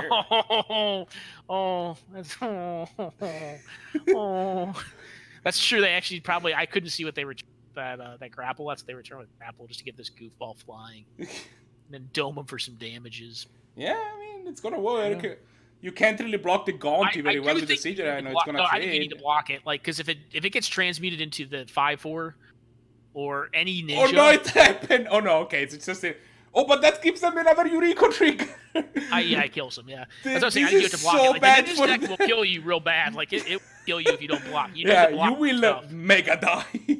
I mean, you may not die here. They may live. All right, well, they're pretty low, but... Negate. That's not good to see. Oof. Oh, they also still have a Gonti, but you probably have to hold the gate up here, right? Yeah, I mean, I probably just hold the negate up, yeah. I mean, how do you die to a creature here? Like, Primeval Titan, I guess, puts a thing in the way. Primeval Titan isn't... I don't even know if they're on Primeval Titan, though. It's not a thing in their deck. Yeah, it might not be a thing. I'll check. I feel like that's the sort of card that, like, Bailite would just play for just value, just to, like, get lands. Bailite does like playing cards that cost a lot of mana for just value. All right, this is a big. He's a fan of doing that. Okay. Yeah, there's an Emrakul. Win yes. The game. I mean, so unless they have a counter plus stifle, I mean, they can at a minimum kill their board. That's you pretty kind good. of wish you had revealed that off of the Gaunty or something, but then I guess you can never cast it, so maybe it's not great. Lucas cursing Bailite's name. They're like, why? Why is this? Which is a fair Why question. do you play this card? There is no prime time in the deck. Which is a fair question entirely. Assassin's Trophy kills the Tireless Tracker? Question mark. No, I killed the Siege Rhino. Oh, the Siege Rhino. Yeah. Sorry, the Tireless Tracker is already gone. It does mean that, like, you know. Aren't they just gonna continue to recast this Emrakul if you bounce it? No, because you Luca get the turn. You turn, get the turn right? back. That's right. That's right. I'm sorry. Yeah, you get the turn back. Yep. I remember how this card works. I remember why this card was banned in Standard. It turns out Mindslaver is not a fun thing if it I mean, that's a lot of every cards. other It's game. 6 cards in hand, so maybe they can F them up. I mean, they can also bounce the Eureka, but they leave the 2/2 in play, which they can just replay the Eureka, and it's probably lethal. I mean, basically, they want to have hit removal. They're looking for removal to kill their own board here. Yeah. To kill Luca's board. Yeah. Is the idea. And, again, they can bounce the Eureka, so they can get the Eureka off the board. The question is, can they get the Ninja of Deep Hours at the board? Because more than likely, I mean, I guess they're pondering here, which means they're able to put multiple lands on top if they're lucky enough to hit like multiple lands plus go for the throat or something. Yeah. I mean, it's so they can fade Eureka killing them off of one hit because they can play the Eureka and then the trigger off the Eureka with the Ninja of Deep Hours is probably enough. It's any one drop. Yeah, but especially if you set it up with Ponder. I mean, there was a lot of cards banned in that Standard set, Joe. It was that. What else is there? The Reflector Mage was banned. Smuggler's Copter. Yeah, it feels like Reflector Mage. Okay. Reflector Mage got banned. Like it needed to be banned at the time, and then it needed to be unbanned sometime later, and it never got. But yeah, Aetherworks Marvel. Yep. Yeah, Aetherworks. I mean, I think if Marvel was the Copter, in my opinion, was the most fucked up card of all those. Yeah. Oh, for sure. But like, Kaladesh block in general had issues. I mean, I don't think Emrakul was. I mean, Emrakul was in the deck if I recall, but So I think that what they have actually said is that they're pretty much never going to make another artifact block that doesn't feature colored artifact in a prominent way, and that's partly because cards like Copter kind of were a big problem for in Kaladesh block. So if they found Toxic Deluge, here, how much of a battering would that be? Are we still in the Mindslaver turn? Yeah, we're still in the Mindslaver turn, but if they found Toxic Deluge, oh god, that's just such a savage way to lose the game. Oh. Did they find it? Oh, yeah, they found the Toxic Deluge. Oh. Oh, that doesn't feel good. Yeah, I mean, the Emrakul is not a great card. It's not a card that is, you know. There's a reason it costs 13 mana. Let me put it that way. Well, it doesn't cost 13 mana. I mean, well, yeah, but there's a reason it costs like, you know, it costs like 6 to 8. You know, like I guess how much they pay for it? They paid 3, 4, 5, 6, 7, 8, 9 mana for it, which is still a lot. That's pretty sweet. Got to see Emrakul do its thing. Yeah. If you take Bailite ends up winning a good amount of games to Emrakul, like it gets stalled like that, and then it's like, oh, okay. Yeah, I think the issue is like, I mean, folks, I don't want to say the metagame is stale, but if Gosmot jumps in here with a red deck wins variant, like you'll see why Emrakul is not a card you should like. This is my opinion. Like that card just gets obliterated by red deck. Like, it's like, all right, I have these big dumb cards that like are great. Like beating, you're like here's a goblin slow decks. Yeah, but it's like, all right, Jackal Pup. Oh, no. I have made mistakes. That's definitely a cool way to see games end. Like I've definitely died to my own Necropotence that way in like games of 1v1 Commander. Definitely died to. I think Ben Wheeler's killed me with Fire Covenant off an Emrakul trigger. Mindslaver. You know. Yeah, I've died to I don't know if it's Emrakul recently, but I've definitely died to Slaver a decent bit. I'm like, all right, yep. All right, so let's I'm take good. a look. Let's take a look at the results that we got. Yeah. Person of Blog, like no, play whatever you like, Blahguy. I mean, like I don't judge anyone like for what they play. I do think some decks are lamer than others. I think Oracle decks are kind of goofy right now. I think the Council is going to catch up to it, but I tend to think that they are basically free rolling a Time Vault combo in them. I think they need to be pointed more heavily than they are. What but, is you know, really enjoy it. Right. What did Lorraine versus Injunjoe do? Do we have that result? We probably do. Yeah, Blahguy I think took it 2-0. Okay, so that was Blahguy versus Cheetah. Okay. Oh, Loring I think 1-1. I thought you said 2-0, but yeah, I could be wrong. No, Cheetah got it. Cheetah got it 2-1 actually. Okay. And okay, let me just loading 2-1 over Injunjoe. Lots of 2-1s today, and then we have Bailite 2-1 versus Luca, and then we had the BigDeezyRider 2-1 versus Zkillz. Yeah, I think Evermist beat Necro 2-0, and Einstein beat Hendral 2-0, and those were the only 2-0s. Every other match went 2-1, which is interesting. Yep. Well, about time for round number 2. Yeah.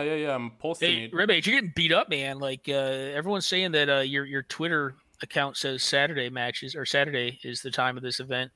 The Twitch description. Oh shit. Yeah. I'm sorry about that. I'll try to fix it. I wrote it at the beginning, and there has been times that we have run on Saturdays. I think I've just never looked into it. Yeah. If it comes to stream stuff, guys, I probably can't help you on that. Like digitally speaking, I can't even tie my own shoes. Like it's a miracle that I'm able to put videos up. Oh no, this is this should be really easy. It's just a matter of actually like fixing a thing, just changing some text in a place. I can take care of it at some point. It's just a matter of I don't want to do it now. So your job is to look at these matchups and see if you think what you think we should watch. Okay, let me check them out. What we got? Yeah, what I'm gonna do. Is the important I still want to watch goddamn medium white, but like I'm so disappointed. There's no medium white. There's an Uba mask in here. Who's repping Uba mask? Loading is. What the important job I'm going to do is actually kill the sound effects.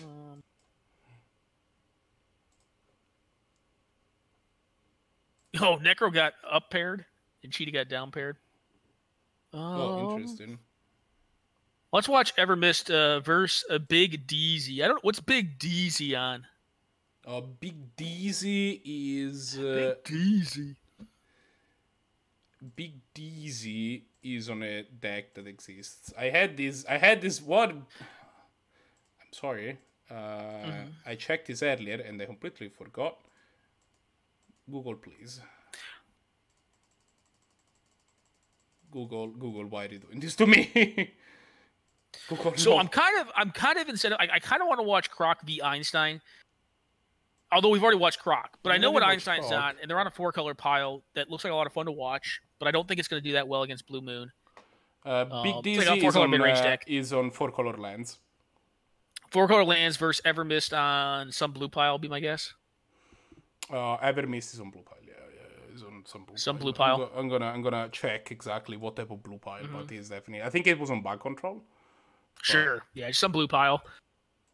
They're a blue. I played them a decent bit, and I don't think I've ever seen them not on a blue deck of some variety. Oh, they're on Naya Hoof. Okay. So lands versus Naya Hoof. The ones that interest me the most right now, because I'll be honest, Loading, I love you, man, but I think Abzan's gonna ranch you. Like, I'm just saying, I just think you're gonna get ranched by fucking Abzan. Like, I just do. And that's not. Maybe that comes off as disparaging. No. You know what? You're gonna fucking ranch Bailite, and I'm just gonna be like, well, I'm gonna.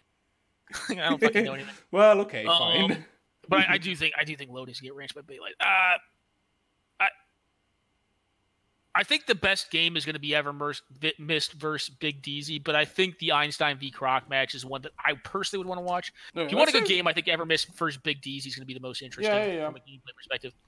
Plus, we've already seen Croc Blue Moon play. and it's a 4-color pile versus Blue Moon, so 4-color mid-range, which tends not to be great for 4-color mid-range. Let's do that. Let's have a look at that then. I have the match pulled up. Oh, they already started. Let me just move there then. Oh, Loading's gonna run Uba Mask in the deck. Now, Loading, if you run Uba Mask in your deck, like Bailite can't ever win. Like he's gonna draw that Emrakul turn 3 and be like, "Well, my Emrakul's in exile." This is awkward. He's gonna. Then the next level hot tech's gonna be they're gonna have pull from the Eternities in their deck. Oh, okay. Oh shoot! Big Dizzy hasn't actually accepted my invite yet. Someone has started their game. We've started, so I told Evermist to hold. We will restart for game 2. Well, I think Evermist and Big Deezy have already started playing their game. Unfortunately. No, we are watching that game, right? That's fine. We're just into set up. Okay, I'm just a dumbass. I just saw someone send a note. Yeah, no, I see that. Okie doke. So, Sylvan Library. Personally, I guess it's fine in Hoof. I've kind of gotten off this card.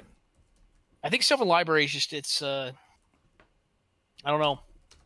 I love the card. Don't get me wrong. I just think it's starting to become old. I think it may be beyond its time.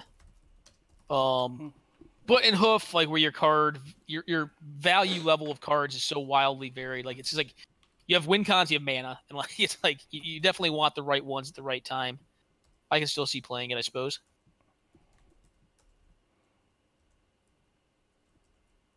My assumption here be like what 1 to 2 mana dorks.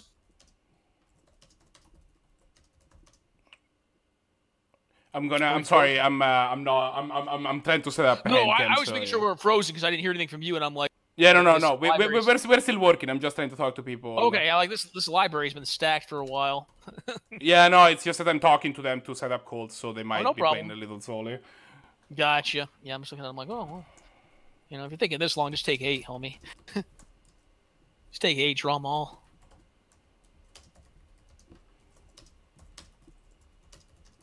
Yeah, cannons are an instrument. Yeah, like, I mean, it's just sign up. Like, I mean, you could sign up the day up, too. It's not, you know. I guess it depends on what time zone you're in. It may be inconvenient for your time zone, but, I mean, it's...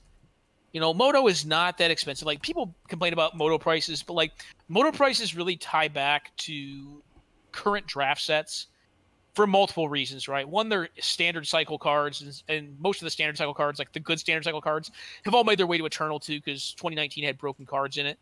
And unfortunately, that also coincides with the time that MTGA was kind of like the new... I mean, it wasn't the new hot thing at the time, but it became bigger, and, like, folks thought MTGO was going to die. But then, you know, Wizards of the Coast kind of, you know, my personal opinion is expected, like, never really, like, I don't think the intent was ever to transition MTGO to MTGA. It's just, I think it's probably a little bit more than their programming team can bite off. I think the goal is to make that happen eventually, but it's like, you know, a 10 years goal, not a sure. And like at some point they're gonna. It doesn't make too much sense to have two platforms making everyone's collection. How do you transition everyone's collection? From well, MTG? that is a problem, but because I'll tell you, like if they goozled my collection, I would stop playing online Magic. I'd be like, fuck you guys. Like I just would. I'd be like, no, I'm good. Mean, I get off. You, but from their point of view, it just doesn't make any sense to have two platforms that compete with each other, right? Well, they kind of do and kind of don't, right? They have overlap, but you can't draft against human beings on MTGA, and you can't play anything from standard. You know, you can play standard. I mean, but they say that eventually they're gonna like add remastered version of past sets so that you can play, for example, Pioneer, right? And I think that what they're gonna do is do the same treatment for all their sets. It sucks. There isn't. I agree that the idea of like transferring collections will have to like be sorted out in some way. That one I'm 100%. Have to be. I mean, they could. I mean, honestly, for business sense to not do that, then like cool. But like I said, I'll just stop playing online Magic. Yeah. You know, I'll be like, all right, cool. It feels like restarting. You know. It feels like Wizards. It feels like Wizards knows better than doing that in some way. Like, what's that now? In the past, they haven't taken decisions that were that drastic. You know, like. No, but I mean, like I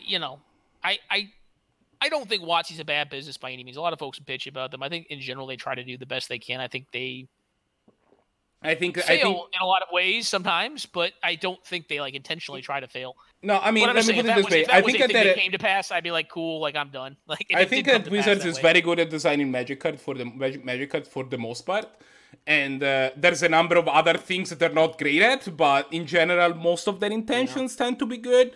Now, Hasbro, maybe not so much. So sometimes you see some stuff coming from there where it's like, this is. It's just business, man. You know, it's just business.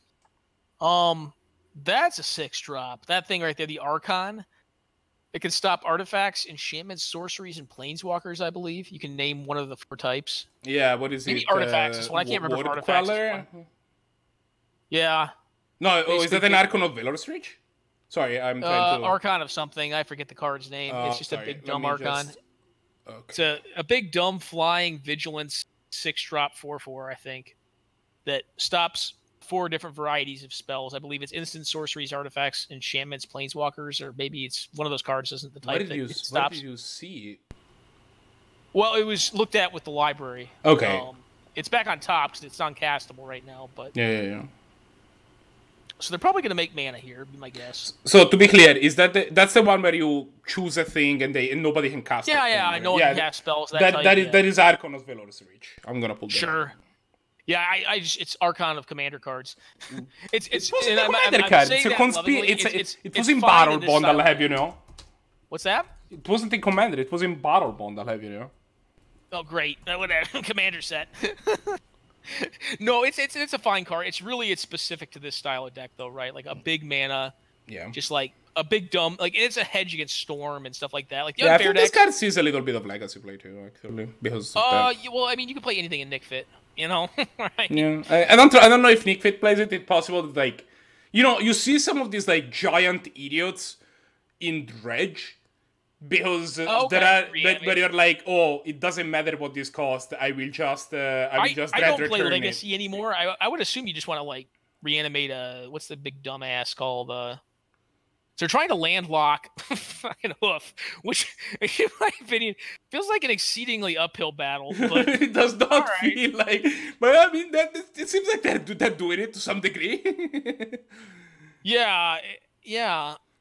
I just think it's going to be real hard to landlock Hoof. I mean, mana lock them. Like, landlock them maybe, but they have this Zenago. Makes X mana of red or black or red or green, which is equal to the number of creatures you have. Oh, I never. You're gonna be able to dev. I never fixed the round thingies. I guess. Let me fix that real quick. And I believe this turn they are able to get down both the. They should top that dummy right there. Draw her with the other Domri Rod. They can play the Domri Rod plus the Rofelos here. Oh, so you say Rod?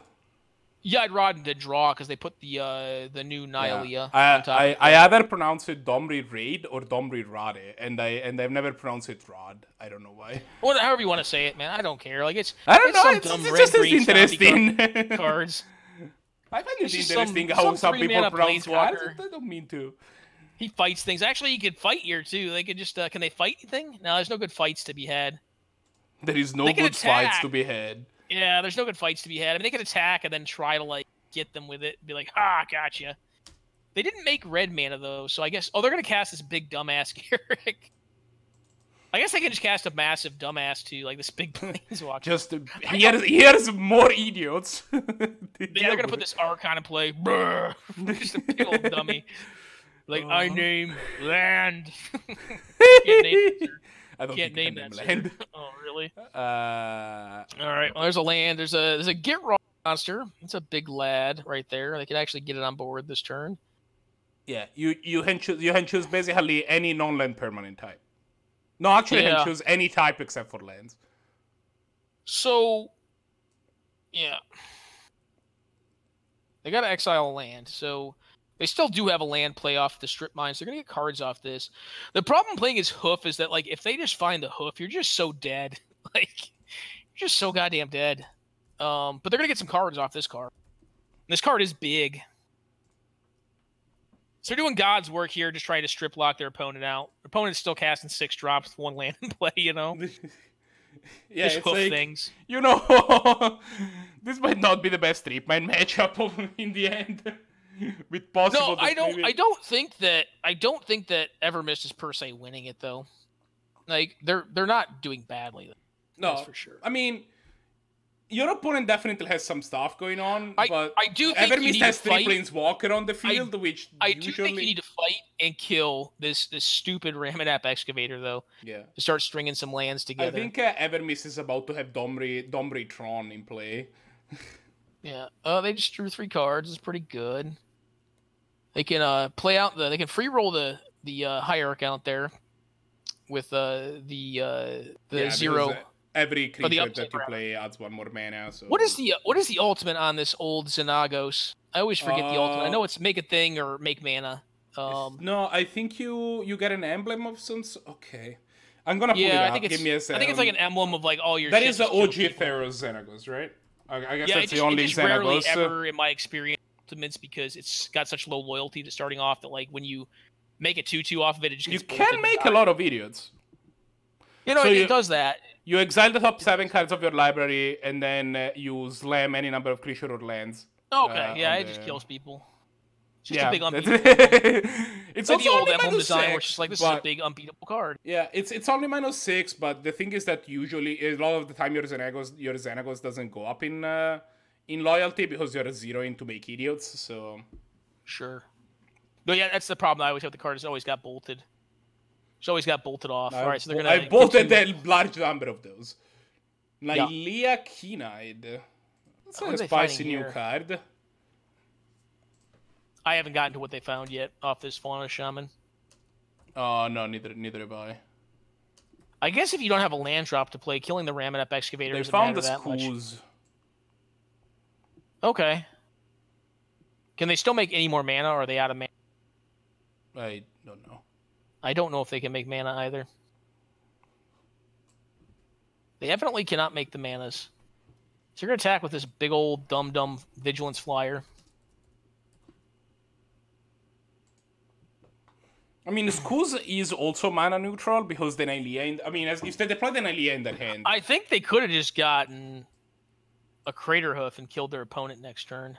Well, killing your opponent is... Mox Diamond does proc the Gitrog. Is that a copy of the Abyss? That is a copy of the Abyss. That is certainly the Abyss. That's a lot of creatures to be playing the Abyss in your deck. But okay, I'll buy it. Oh man, we're seeing some 1993 Magic cards here. I don't think the Abyss is bad. I actually like Nether Void more than the Abyss in this format. I've actually been playing a bit of that card recently. You know, like Necro was talking shit on the Uba match, but I've definitely had them under the blade of a strip lock and a Nether Void. You know, the Abyss is a word enchantment, one of the few. Correct, yeah. What are there, like 13 of them in Magic or something like that? Maybe yeah, there's some small number. Yeah, it's under 20, I think, but it's exact number over 10. right now.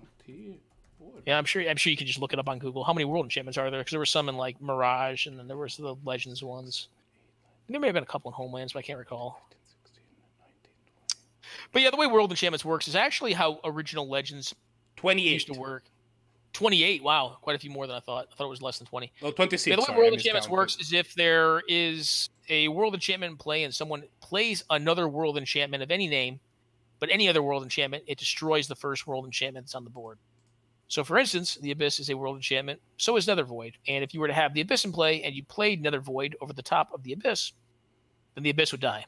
Yeah, it would just go to your graveyard. You'd bury it. It is. I remember that somebody was mentioning that they played Concordant Crossroads in their like green Stompy deck, not because it was like great in their deck, but it killed the Abyss. So they.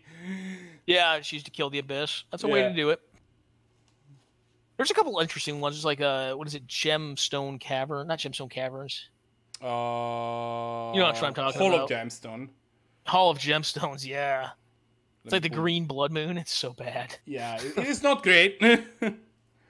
I mean, any port a storm, right? There you go. There's Hall of Gemstones. At the beginning of each upkeep, a player gets to choose what color their lands produce. Then if they tap their lands, all they do is produce that color. So if you're a monochromatic deck, it doesn't really matter. But if you're like, you know, 4 or 5 color deck, you kind of just get goozled by it. But you can blow it up in response to its trigger during your upkeep, because it does proc during upkeep for you to choose. Yeah. There's Into the Eye of Chaos. That's basically a counter spell. Why is this card the blue card? Why is this card a blue card? It is a blue card. It should be a blue card. Blue is the color that wants to cast instant spells. Yeah, well, it just it breaks the mirror. Oh, you know another one. You know another one that saw a decent amount of play back in its day. Yeah, what's that? Mystic Decree, because you could play Mode. Yeah. Mode plus Mystic Decree is a lock. Well, the game's definitely changed quite a bit. Yeah, cards like this aren't really things anymore. Yeah, there you go. No, they aren't. They don't really make cards like this anymore. Yeah, I think that the latest... Probably for good reason. Yeah, fair enough. I think the latest that we have had word enchantments printed was Visions. Alright, so what's going to happen? I don't think there were any in Weatherlight. Well, there's a Growing Rights of Immelthok, which doesn't really do anything here.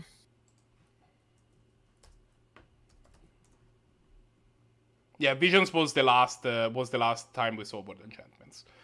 So I think you make mana, put out Ooze, make mana for 5, activate Ooze twice to get rid of the lands in the bin, and play out the Kitchen Finks. And then if you can't leave up green mana though, which is awkward, because then you could actually use the Fauna Shaman EOT, or in response to I guess mine would be exiled by that point, to find the Hoof and then cast the Hoof with all these planeswalkers that make just boatloads of mana. I guess technically I was miscounting. I did not count the elves. All right, that bounces that. They're just dead, actually. They're dead to an attack here. Oh. Well, then. they can bounce this thing and they're just dead. They just attack them and kill them with the 2/2s. Yep. So that's the game. I guess they don't need to find a Hoof. They can just attack them. And when you have lethal, it's good to take lethal. You know? Or you can play with your food. So this is one of the things with the strip lock, right? Strip lock, like, people like will bemoan strip lock, and like honestly, like, I think strip lock's one of the few things that like makes mid-range decks like even really worth playing, because they're not really in a great spot strategically in the metagame right now against the top competitive decks. But you see a game here where like a player was strip mined twice a turn for pretty much every turn after turn 3, and it just didn't matter because the matchup was not good for strip mine. And, you know, BigDeezy's deck kind of just did everything that it intended to do, and it just didn't line up well. That's kind of one of the things in the metagame is, like, the metagame does tend to balance itself out, but I would not say in general that, like, against a hyper mana deck, strip mine strategies tend to be that great. Because your threats are just going to be smaller. They can just go over the top of you. And, yeah, things and stuff. But this deck that BigDeezy's playing is very weird to me. It's got Damnations, it's got the Abyss in it, and then it's got, like, you know, Tarmogoyfs in it. Yeah, there's definitely some stuff going on. Granted, some, like, when you're playing the Lens Engine, like, sometimes you get to do some weird stuff, but... Sure. I tend to be like a very, I like to think that I'm a fairly coherent builder. Like, if I put a weird card in my deck, the weird card tends to, like, support, like, a central theme or idea in my deck. And I don't tend to be a builder who really wants to have my cards ever be at odds with each other. No, sometimes you don't have that option. Sometimes they are, but, you know... That's just like the way I approach building in the format. It's not to say that anyone's right or wrong on it. I mean, it's a format, again, for fun, and we're playing for 0 stakes, but... So I have are you ready for the time distribution of word enchantments? Yeah, there were a couple at Homelands. There's Alliances, Mirage. There's Visions. I forgot Visions. Yeah, they debuted in Legends. Then there were none in the set after Legends. Well, it'd be Antiquities, the Dark. Yeah, there were none in the Antiquities or the Dark. Ice Age, and then Empire. Homelands. Yeah, like none in the Ice Age, but then there was 1 in Alliances and 3 in Homelands, and then 6 in Mirage, and then 4 in Visions, and then they realized the mechanic was stupid and never brought it back. Yeah, I don't know if it's a stupid mechanic. It's just no. It's actually not. I think fine. It plays in a way that it's kind of unintuitive. But like it's kind of has well, the same it plays problem. like original Legends did. It plays, yeah, it's kind here's of the thing that kills me. Like, I don't understand the rationale for nerfing or for getting rid of that mechanic as a design trend for enchantments, because legends continue to work in really, like, excuse the language, but a really fucked up way for like a long time. Yeah. Like, I don't know how long you've been playing Magic, but if you played Magic like during like Rebels, like Lin Civi Rebel mirrors, that was like, the Lin Civi whoever problem, won the die right? roll and like got a Lin Civi down, just like pretty much won the game, because you couldn't cast your legend. If you were playing in the mirror, you couldn't cast your own Lin Civi. You'd just be like sitting there holding it and be like, I can't cast this. So like what people would do is like play weird shit in their sideboard. Like if they knew they were gonna not be on the play, they'd like play stuff like Magita the Lion, which you want to pull that up. It's a 5-drop 3/3. Yeah, that's a spell shaper that Wraths, right?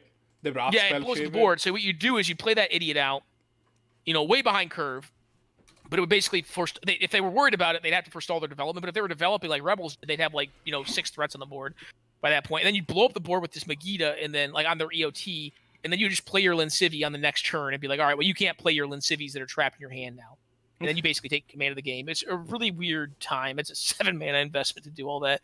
Magic was a little different. But yeah, the thing is, like, logically, it's not consistent to like nerf World Enchantments if you weren't gonna like change how Legends worked. But yeah, Legends worked the whatever. way that they changed. The first time that they finally changed the Legend rule was in right, Kamigawa.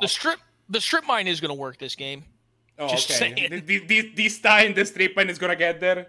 Yeah, this game's over. Yeah. This game is. Strip mine got there. They took them off all their green sources. I mean, I guess they have like their opponent's got a top. They're dead. Yeah, this game. I'd probably just back it and be like, all right, cool. That's an exploration, so you can keep deploying strip mine your again. mana. Get them again. Yeah, but Get 'em all. also the exploration also means that you can keep deploying your mana while strip blocking your opponent, right? Like you can actually play lands. So like that's that. I mean, at this point, it's just a matter of. It doesn't matter. You just attack for 3 and like hope that they never draw anything in the next turns or whatever, which is not likely. But you know, yeah, you're on a 5-turn clock. It's fine. I mean, with Explore, you can use Strip Mine to fix your mana to cast into turn. You like blow up your own Bayou and then replay your Bayou and him them. Even though like him deterring someone who's mana screwed is probably not smart. I mean, if they just like randomly have like an obstinate Bailoff. Like, you just give them a free. Oh hey, free Bailoffs. Yeah. So like I'm normally a really pretty decent sometimes you run into people who are just begging for it, right? Like I forget the person's username. But there was someone that was like playing this deck in a casual room one time, and I was like, I feel like playing just a casual game of Magic.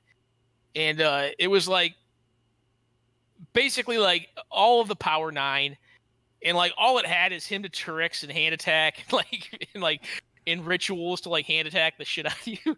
So like I walked in there with like a casual deck, so I just wanted to play a fun someone, and it was just utterly not fun.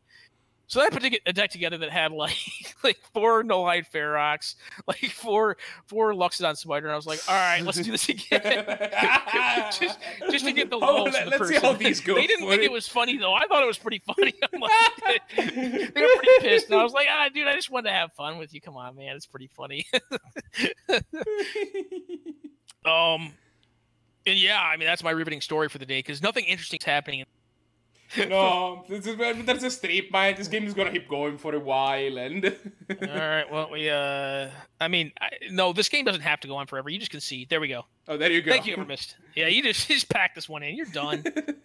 I mean, the game had been over for a while, but I mean, I guess they have hopes to like land Mana Dork, draw Mana Dork, land Mana Dork, and like get to like 4 mana on board or something like that, and maybe do something. But like, it's pretty thin, right?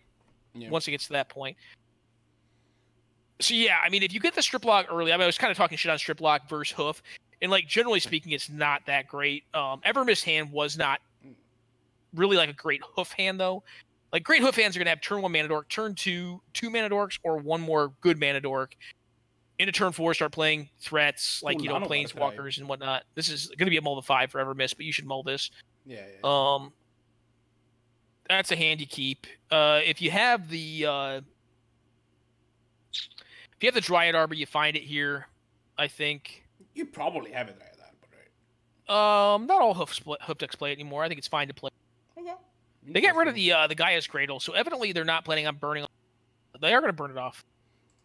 I would think if you're going to burn this off, you actually save the Cradle, because it's probably better than Growing Rights of Immelthok. Although, does that card like cycle for a creature off the top, like 4 cards? Creature or land, I think. Yeah. Okay. Oh, yeah, it makes sense to keep then. That's fine. You're gonna burn off their idiot. It's impulse, but you can only pick up some stuff. Creatures or land or something like that. Yeah. I'm gonna pull that out. It might only be creatures even. Yeah, I mean that's probably what's mostly relevant in this deck. Yeah, for sure. But it increases the chance that you weave, right? Sure. I mean, we're going to have Strip Mine again because we have Intuition over here. It's just basically a matter of does your opponent develop enough that Strip Mine doesn't matter? It's kind of the question. The Intuition will set it up. It's just creatures. Yeah, okay. Excuse me. There's a Tooth and Nail. That's a huge spell. It's one that does not look very castable anytime soon, but I suppose it also depends on what they find with this Growing Rights. That card certainly costs 9 mana. Well, it costs 7 if you have them in hand. Yeah, I mean, you could high roll a Hoof, just like put a Hoof in your hand, try to get there. There's an Eternal Witness, which will find back their Dryad Arbor, which will help them get to a point at which they have 4 creatures or more creatures in play to get this Growing Rights going. But I think their OP is probably going to look to set up a Strip Lock. Because that's kind of what they do. It's kind of what their deck does. I mean, they could play out just a Courser here, which would actually, I think, be good for the Hoof opponent. I think here you just need to look to do degenerate stuff. I mean, you could also use the Intuition to find like Loam plus Strip Mine plus Toxic Deluge, and then Loam plus Regrowth in the next turn. Like Loam to get Strip Mine back and then Regrowth. They're going to play this card. This card is not really good in this matchup, in my opinion. The Leopold? Oh yeah, I don't think it does, but it's good in blue matchups, but not in the. Yeah, it's just kind of a 3/3 for 3. Yeah. I mean, it does stop certain things. I mean, like you don't want to target this. I mean, you don't really want to target Sensei's Divining Top with the Night of Autumn, but you can't. If you do it now, you get to draw them like multiple cards. They can redraw it. The Growing Rights is 4 creatures, right? Yeah, 4 cards and you can find a creature. Yeah. Okay. Well, if Growing Rights gets to... All right, so they are going to go for the this time around. My guess would be they're probably not going to... All right, well, that was a good one to find. That makes a lot of mana. Actually, like, they could be in a rough spot here. It's going to really depend on what they find with this Intuition. And if they hit a land drop off the top, then they can do the Regrowth Toxic Deluge line that I was kind of talking about, which would be pretty good here. Because I do think that they need to look to strip this Nykthos, because if the Nykthos gets to tap for mana... Yeah, that is a big problem. That's a lot of mana. I think it's going to even be more than the Growing Rights or whatever this thing turns into. Something Immelthok.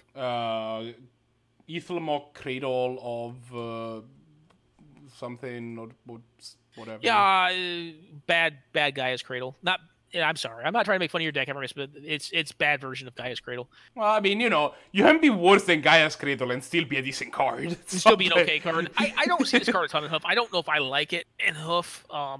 It's not bad, though. It's fine. It also finds, a creature. I just like more like cheap dorks. Like, I just really like the hyper mana early. Like, just turbo it out. Fair enough. Like, yeah, sometimes you'll eat Duke against, like, Arc Trails and, Fire Ices, but...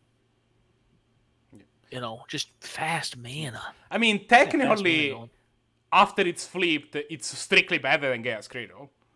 Sure, it's a forest as well. Yeah, but it's not. So, we're going to see a Strip Mine get played on one of these 2 lands, likely the Nykthos. If that happens, they have 4 mana off this Immelthok. They have 3 off their lands, up to 6. 1 off of the wall, 1 off of... the Dryad Arbor. So, doing a quick count puts it 4, 6, 7, 8, 9. I mean, they have 9 mana on board, even if they get strip mined once here. Oh, wow. That is many mana. They found the top. You definitely give them the loam. You give them the loam here and make them pay the mana for it to get the mine or the tabernacle back. The Tabernacle does strain them, but the Tabernacle and the Strip Mine is actually better for you, I think, than the Tabernacle. Because the Strip Mine takes away, well, actually 1, 2, 3, 4, -2 down to 2. So if it kills the Immelthok, I don't know. Like we're gonna see. Like if we see this, it depends on what they do here. But if we see, I guess you do kill the Immelthok here. But if you draw like an Ancient Tomb or a City of Traders, or just Gaia's Cradle itself, because I think their library's been shuffled at this point. Yeah, they have Misty Rainforest, so the Gaia's Cradle, which is put to the bottom, could be shuffled back in. They play a land here.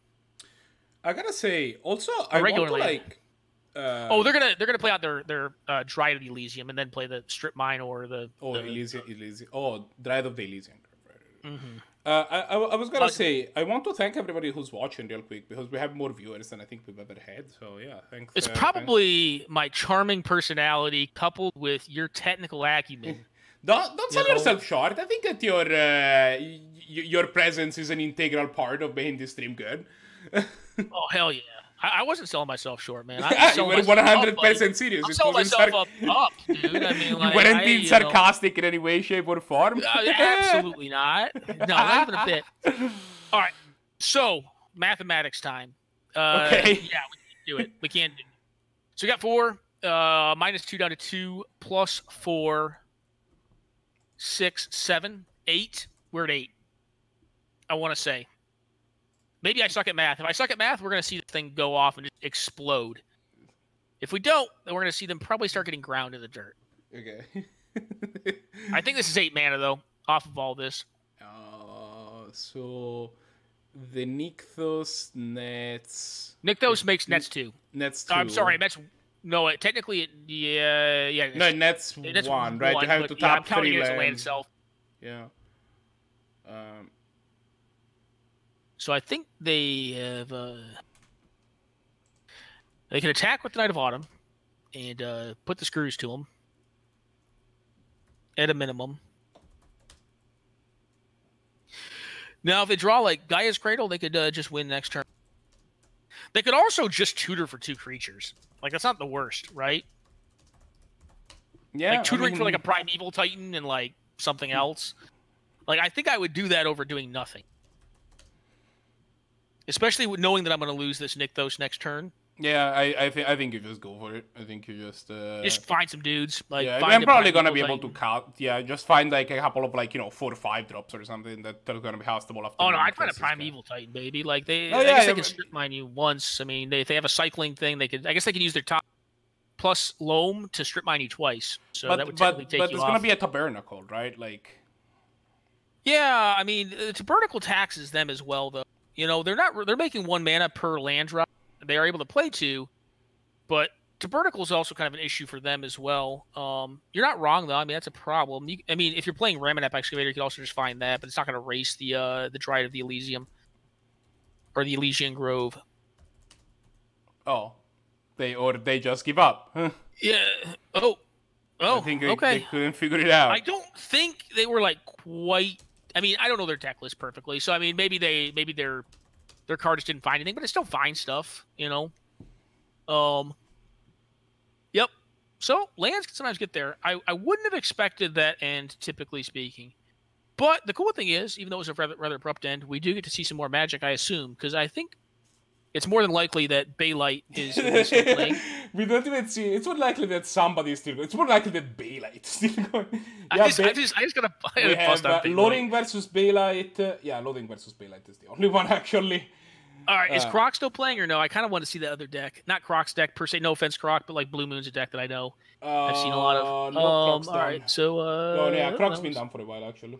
All right, well let's check out Bailite versus Loading. Let's see if Black Tech can take out Abzan things and stuff. Oh, okay. Bailite's done. Apparently okay. Not. Apparently not. Or will just be done. That was a quick flash to bang ratio right there. All right. All right. None of these other games are games that we are going to watch. So that no, because I don't think that all of those other games are our games. I think those are actual games those are of random. vintage. Those are just people playing. Those are just people playing. Let's go ahead and commentate on some vintage games. You know, just pop in. I haven't played vintage in a hot minute. I follow the format a little bit, but I haven't. Vintage got boring to me. It got really boring, to me at least. You know, I don't know. It's got some cool stuff going on, but I mean, it's very. I find that like watching, you know, like if magic is the equivalent of some sort of fighting, vintage to me looks like the equivalent of wrestling, where there is complete nonsense going on at all times, and you realize that it's not really like how it should play, but it's still entertaining to watch. I would equate vintage to like a 10-foot bazooka fight.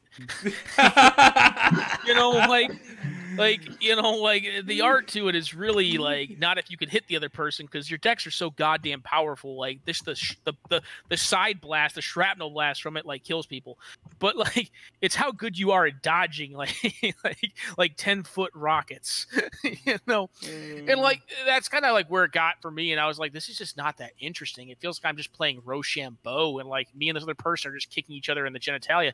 And if like they have the better opener than I, and they win the die roll, and they land their power hoser or powerful card, and some of that is skewed with a bias of a time when like Narset was unrestricted, when Karn was unrestricted. It was just like, I don't want to play this. It's just dumb. That format was just really not dumb. Great. I will. It's gotten to a better place. I think they have better now, quite a bit, yeah. but I just I haven't jumped back into it. I haven't jumped back into it recently. It's fair. Yeah. Okay, so I think that's all of our results. Let me. I believe you're right. I think 4-color got Blue Moon. Yeah, Croc lost. Croc got 2-0'd, homie. What happened there? Medium white. If you bet on medium white, yeah, you needed to be on medium white, my dude. There is no way you could lose to 4-color mid-range. Absolutely no way, Croc. Yeah, and I dare you to jump into the chat right now on stream and challenge me to that. It's the truth. There's just that's Why would I waste my time with that? I'm just telling you. Conversations are so long, and they always. It would have been over. Like you just soul ring Sarah the Benevolent, and it's like that's it. That's all. That's just magic right there. If I wanted to have a conversation with someone telling me why I was wrong, I'd call my mother. Well, you can do that too. We'll find her on homie. Right. I'm sure you're not wrong, Croc. I brought my mother on this stream. I was literally really hyped up to see some medium white. Like I thought that was legit, and like I was really fired up. It's not on me. Huh? Well, I know you play medium white though, so I was like, it's definitely suggested it sooner. Yeah, it was definitely believable, right? Like I've seen you cast Baneslayer Angels. You know, I've seen you do it. I know it's in you. Yeah, the medium white was me memeing it. I just saw it and didn't even look at who sent it. I was just like, yep, fucking, I see a bullseye, I see a dart in the center. It's got to be happening, man. It's happening. Wait, how do I not have spotted Cheetah in here? What is going on? Bud? I feel like the stream is me, like just memeing about me. Yeah, don't worry. Keep saying things. I'm trying to set things up. I'm saying things and doing things. Spotted Cheetah. Apparently, I didn't have spotted. Like it's weird because apparently I didn't have spotted Cheetah's contact in the in our thing, but also we have talked to spotted Cheetah like 70 trillion times. I don't understand how that ended up. But yeah. If Cheetah can send me a message. Spotted Cheetah, how did you beat Turbofog? Must have been a grueling experience. Oh, has Turbofog won a game this afternoon? I hope it has 1-1 at least. I hope it's 1-1. Because that deck is cool. I'll check. It's a little narrow, but pretty cool. Currently, can I please? Currently, Necro has 0 points, and I don't think he has won a single game. Oh, that's not true. I have faith. They were so goddamn. I don't think she has won a single game. I'm sorry. Yeah, I don't think. Yeah, I they were really pumped up to play that deck, and like, I think it's a cool deck. Legitimately, like, I think it's a cool deck. Like, I do think if you competitive, you just put a bunch of time walks in there, but, I think it's a sweet deck. Like, I have faith. I have faith they got one match. I hope they duke it out. Don't go 2-0 ice cream bracket. Or 0-2, rather. 0-2 ice cream bracket. Go for the third round. The 0-2 milkshake. Fight it out. Yeah. You know, I just go 2-0 and drop. Actually, I did that in your last final. I mean, to be fair, like 4 or 5. if there was milkshake to be had, I would consider dropping, even if I was okay. I'm like, I could play Suey Black some more, or I could go hang out with my kid. Fuck it. I could play Chalky Suey Black. That deck was so great. You know, I don't think we have Gosmit here today. I wish I would love to have seen the expression on their face. Like, when I dropped a Kalidas after playing, like, Carnophages all game. I would have paid for that. Like, oh Oh, no. Jesus. No, Isis. Why? So we're going to be watching there's 2 finals to watch. We're going to be watching Cheetah versus Einstein for the only reason that we've seen the other deck. We have seen. Yeah, these are the only match that features 2 players that we haven't watched. So, what's Cheetah playing today? Because I am actually not familiar with what they're playing. I will give you the answer in a second. Sure. For now, I'm pretty sure I am. Einstein's on 4 color, but yeah. Okay, yeah, I have handguns for both of them. Sweet. I don't see them. Oh no, there you go. I see them. You remember when I said I don't see them? I lied. Carson Genex says one day. I'm they're an Esper control. Okay. Well, get up early, man. You know, you only got to put in like 10 minutes of gameplay if you're playing Academy. Either win really fast or you lose really fast. I'm just kidding. There's some, I give Academy crap. Rude. No, I mean, hey man, you know, what do you want me to say? No, Academy's a really powerful deck. It's a really powerful deck. But you got to be fair to Academy. It's pretty much win or lose. Like, you're just like, you know, I got the goods. You can't stop the goods. Okay, the goods kill you. You don't got the goods? Well, you probably eat the poo-poo sandwich. So Cheetah is on Esper control. Einstein is indeed on Czech Pile, I believe. Well, Carcinogenics, you did say you were sleeping in, so technically you were taking it down. All right, so we've got some 2 of the same hands. All right. I'm fixing it. Yeah, there you go. I know. I'm giving you a little crap. So it's a blue deck.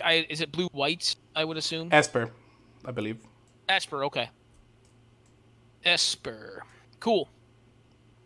Deathrite Shaman's a good one to be playing early. It can definitely chip away at the graveyard, which is relevant for their delve spells.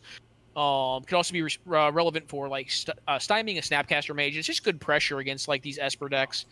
If it's blue-white, it's really good pressure because, like, you don't really want to have to Wrath of God this one card. Yeah, that said, the rest of and the deck has very few actual removal spells. Like they have like Plow, Winds of Abandon, Swords Path, and like maybe sometimes on Thin Ice if you're 2-color.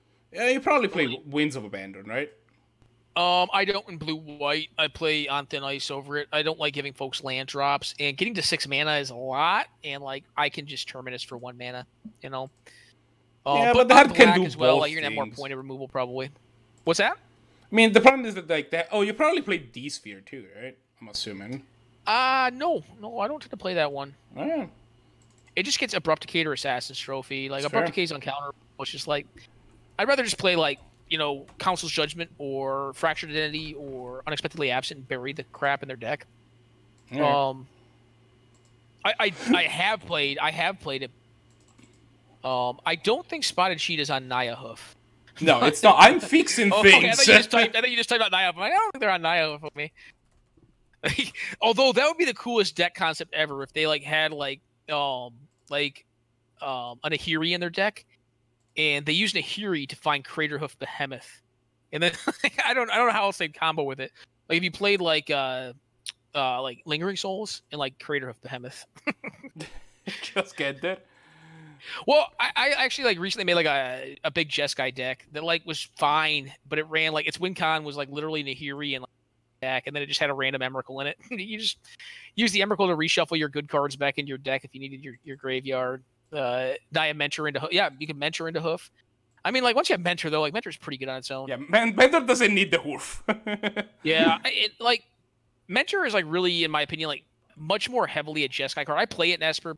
It's not as good in Esper as it is in Jeskai, where you just have like a ton of proactive spells. Like if you don't use it early, you can just like toss their face and kill them with them. He's like, here's a pile of bolts. The one, oh, that's a miracle you don't really want to draw on turn 2.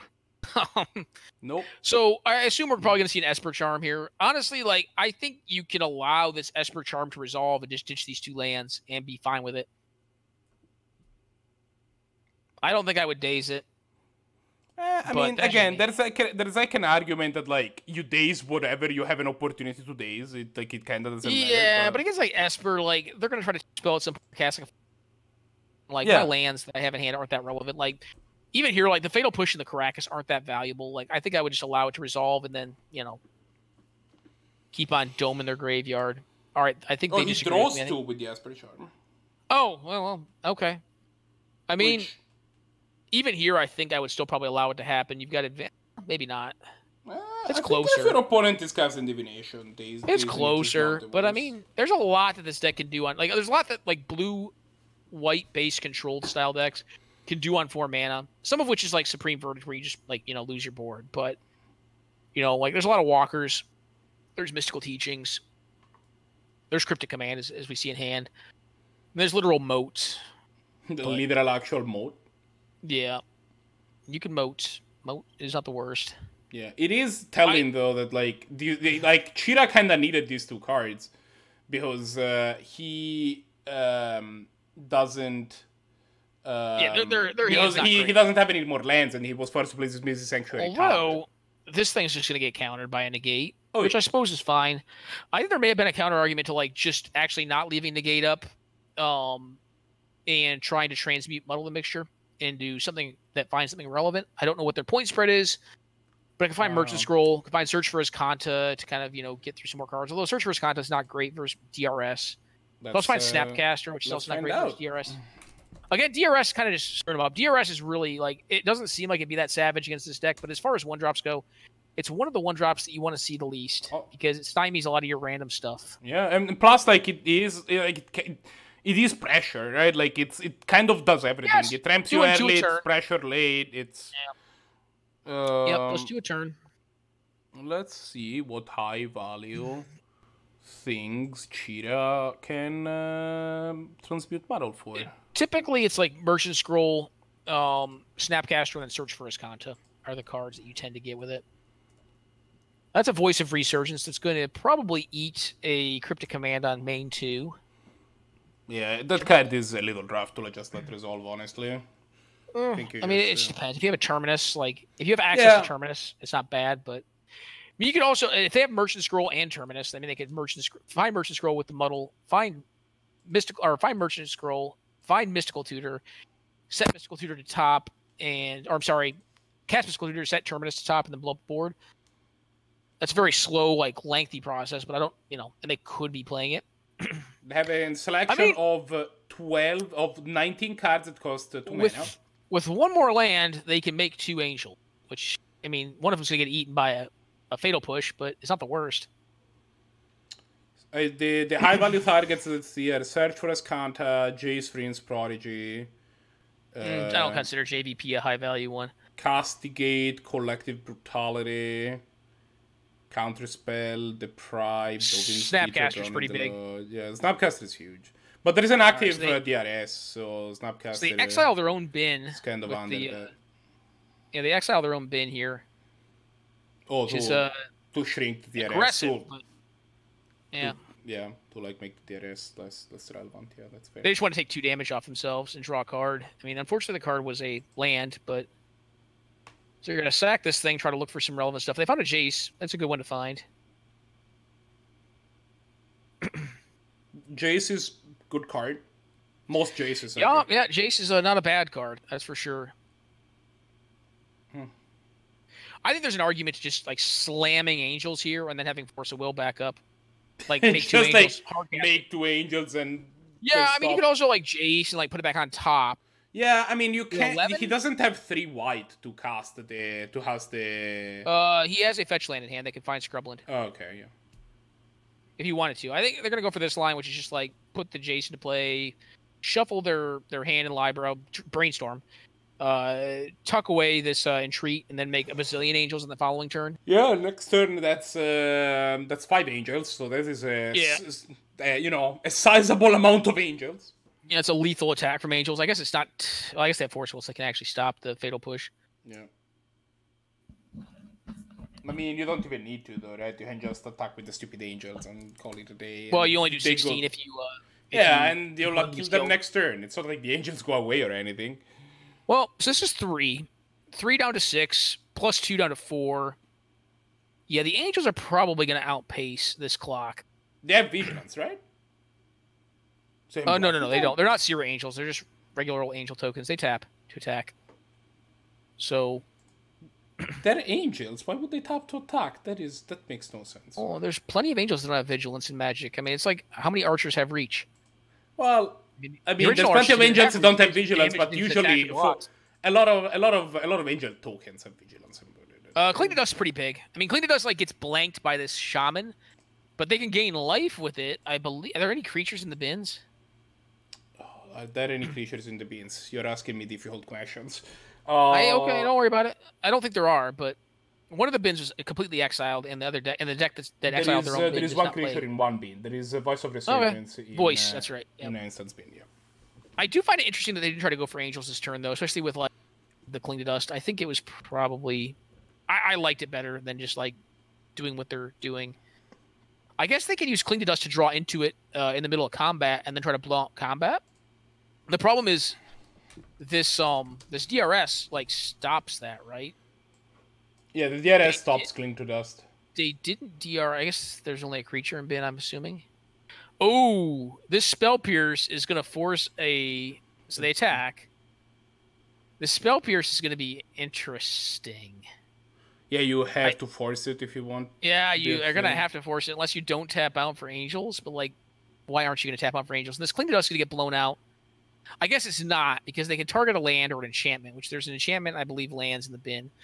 And DRS can get the lands, but if they get the enchantment... Yeah, DRS cannot target enchantments, so... Yeah, no, I can't. So that would... Oh, they're not going to go for it. No, isn't it non-land? Is it instant sorcerer or is it non-land? Non-land? It's non-land. It's non-land. I'm sorry. For DRS, it's instant sorceries. Okay, so it just cannot target enchantments or artifacts at all. It's non-creature creature. Cling to Dust, it matters whether it's a creature or not, but like DRS cannot touch enchantments or artifacts at all. Is the... Yeah. So, we're going to get an entreat here. I wouldn't be shocked if they actually like leave up like just muddle here. They're gonna leave up 3 mana. Interesting. Huh. I would have thought you went for 4 here, but yeah, especially because you have a land drop in hand. What are you? Yeah, just leave up the muddle and then you have the land drop. You know, I don't know. Feral push is they're gonna let. Oh, let's Muddle and Cling, I guess. Yeah, it puts them at a 6 because I guess they can cling in response to draw a card. Cling their own. Yeah, it also gains them to life essentially. Right? No, it doesn't. It's not a creature. No, but it gains them to life because the DRS. Yeah, it prevents the life loss. Yes, correct. Yeah, but it's for the viewers. Like Cling ends up working out is if it exiles a creature, you gain 3, and if it's anything else, you draw it's not a creature. You draw a card. Yeah. Yeah, and you get the draw hard and essentially gain 2. That was a pretty good one to find. I mean, it's not going to work here, but it's going to force a force to come out and put their opponent to no cards in hand, because I assume it can probably get away to deal with 2 angels. So not a bad one for sure. So, okay, Cling finally gets exiled. Cling's gone. It's down to 6. The angels can't really attack, I don't think. There is memory lapse? There is a memory lapse. I think one of them has to attack.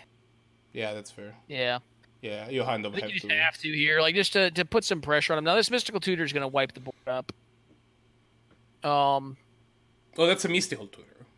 Yeah, it's a Mystical Tutor with Jace's spellbook card on it. Yeah. That's going to wipe the board up with a. Actually, can do it with Tainted Path is gonna eat and muddle the mixture here, probably. I don't know that it has to. Pardon me. I think I don't know that it has to. I think I like doing that just because Sure, that gives your it's model fine. I mean, something to do. it's not necessary though because you can still leave Force of Will up. Oh, actually, that card can be pretty savage versus Mystical Tutor because it actually allows you to shuffle their deck, Do they have to? or at least it forces a Force of Will to be cast on the Assassin's Trophy, which is awkward to say the least. And actually, it depends what they do with it. So they're gonna Mystical Tutor here. I don't know if you can just choose not to search your library. Can you? Yeah. I pulled the head up. Its controller may search your library for the May. Okay, yeah. fair enough. So, I mean, fair enough. So it's not Field of Ruin. Yeah, Field of Ruin. Which is honestly a mechanic I like a lot. I like the Field of Ruin mechanic where like you have to like it just shuffles your shit. I always thought that was a better made mechanic. I always kind of like the ones that like have to be done. Shriekmaw, in my opinion, great card design. Like has to proc on something. Yeah. You know, Flame Tongue Kavu kills itself if it's the only card being played. So you're gonna try to do this. It'll probably just get countered. Yeah, I mean, granted, this DRS makes flipping the stupid search for Ascanta kind of awkward, but Yeah. It also means this is gonna happen. and then did he search? He choose not to search his library. Okay. Yeah. I don't know what. Moment of Craven is actually a good draw. What? They Mystical Tutored for it, so. Oh yeah. So that's card in their deck, I assume. It's the one they want. Right. Okay. That was the thing that they did. It is their best card, according to them. It's the best card they can get with Mystical Tutor. Which seems reasonable. So they get attack in here. Moment of Craven, not one that you see too often, but it did the job here. I don't think I would play it in Esper. I think there's better ways to gain life in Esper, like, you know, Stoneforge Mystic and Batterskull are free now. Well, I mean, Stoneforge Mystic's free now. You could play Batterskull if you really want to. I mean, you could just put a Baneslayer goddamn Angel in here. Those 3 cards funds a JVP Brock, and if the you're listing, Brainstorm. Baneslayer Angel, baby. Baneslayer Angel. Gotta play some Baneslayer, man. Blue. They're gonna get blued out at this point. Oh, Vraska's Contempt, actually. That's also a spicy one. Yeah. It's a little hard because now that BigDeezyRider exists, it feels like Vraska's Contempt is being pushed out a little bit. I don't think you need it. It's like I would rather have both Heroes Downfall and BigDeezyRider if I want. If you want a 4-mana card that kills stuff, like, you know, I guess it kills Planeswalkers, but like Chupacabra is pretty good too. Yeah. You know? I mean, it's also an instant. Like there are reasons to play it, but. All right. Well, Jace is going back to hand, back home. Ooh, Oko is the draw for Einstein. That's a spicy one. It doesn't do anything. It attacks for 3. They can. No, They can turn the Paradise Druid into a 3/3 and then or trade. the bird into a 3/3, and then it trades with an Angel. Not the bird because you died to the crackback. So you could turn the Noble Hierarch into a 3/3 and then attack and get 2 damage in down to 4, but the Noble Hierarch is a 3/3 get eaten. And then if you trade the Druid into a 3/3, it trades with an Angel when it attacks, unless if it goes unblocked. You could, yeah, you could do that. It's just you don't get any damage across that. I don't know if the damage could be relevant because, like, let's say like they get the 2 in and get them out of 4, and like Questing Beast is likely a card in their deck. That would be an out based on what the board is right now and the what the cards in hand are.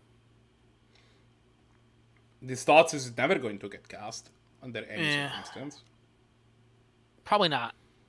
So I could see an argument for trying to push 2 damage as opposed to just trading with 1 Angel. Yeah, I guess that he's at 5 now, so like the Angels are starting to be a big issue, right? Like the birds are. You could Oko an Angel.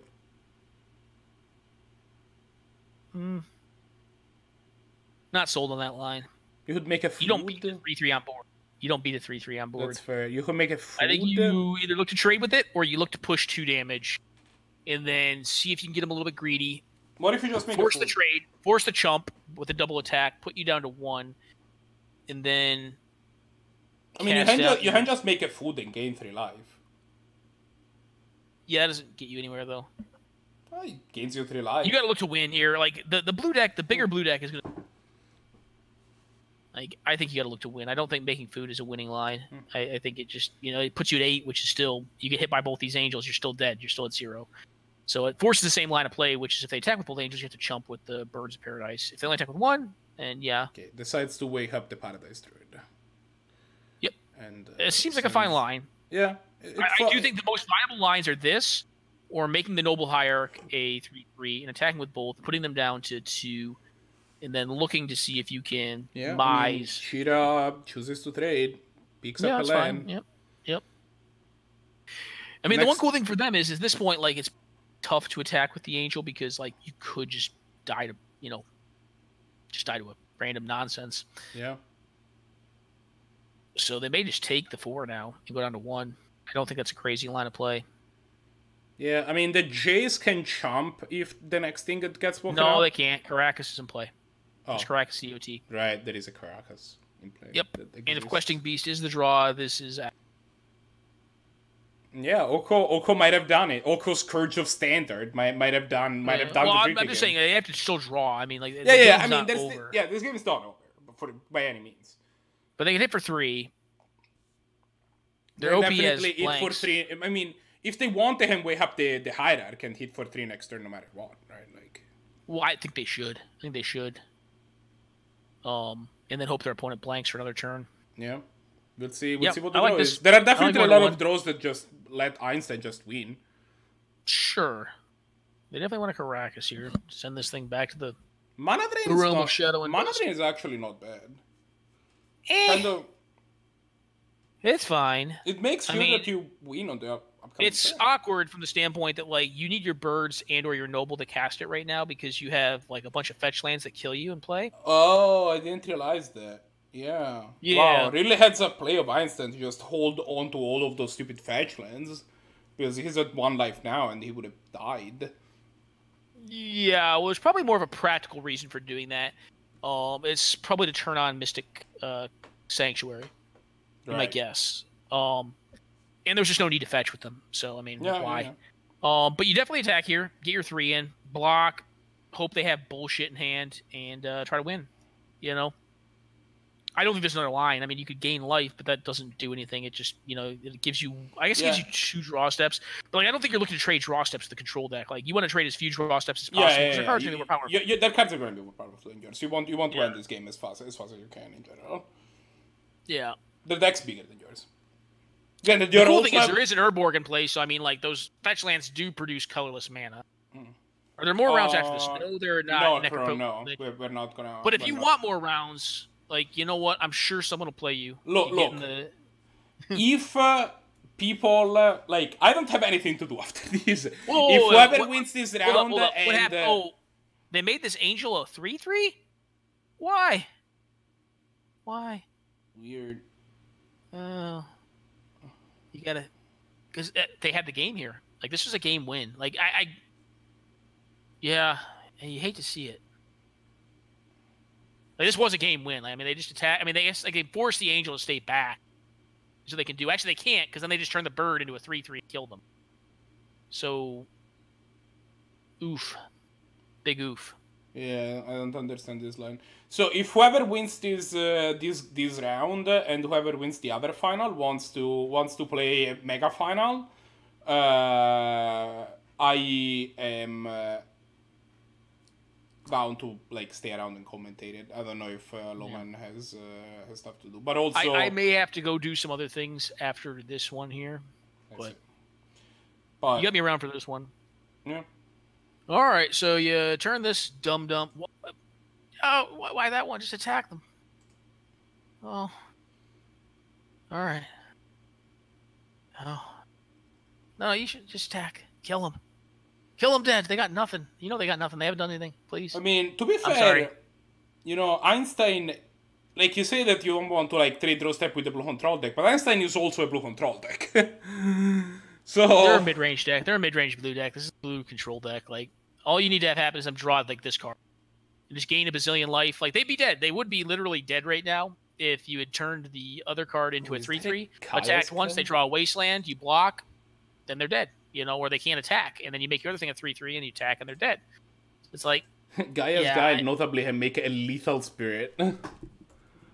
Well, notably, it just wins the game, right? Yeah.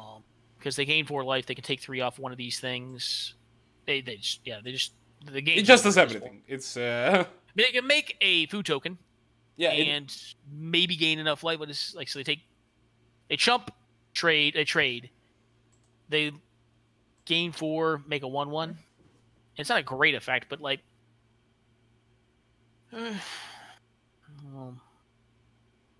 At a minimum, the fetch lands are now turned on, I suppose. So each opponent sacrifice a creature, which is going to be their noble hierarch. yeah, and then they get a It's got to spirit. be. Yeah, but I mean, the life gain's going to allow them to stay alive. But yeah, I think there were some missteps this one. Speaking of missteps. There's literally a misstep. But yeah, I think if we go back in time in this game, we look at you got to be proactive. Well, Yeah, I don't say anything. I do get a little like just like not capitalize on positions of advantage, right? Like especially after playing a pretty hard fought game in a deck that like at numerous points in the game like kind of felt like it was in a spot where like it was, it had early advantage but got disadvantaged, via an Entreat the Angels, Jace the Mind Sculptor, all that, and kind of managed to scrap their way back in and then like not really like sink their teeth in there where like that's game. So that's a good game right there. Mystical Teaching is going to lock it up. Yeah, Mystical Teachings is gonna get it done. That's it. Necro says Loman sounds like a disappointed parent watching their child fail at soccer practice. Yeah.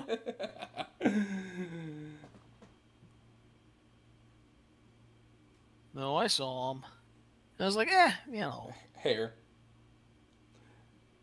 All right. Well, we're probably going to kill the Oko.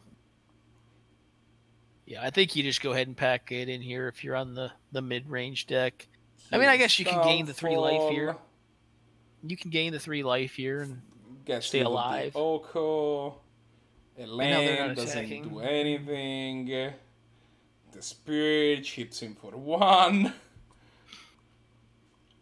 Yeah, like I don't know how you get out of this now. What you do?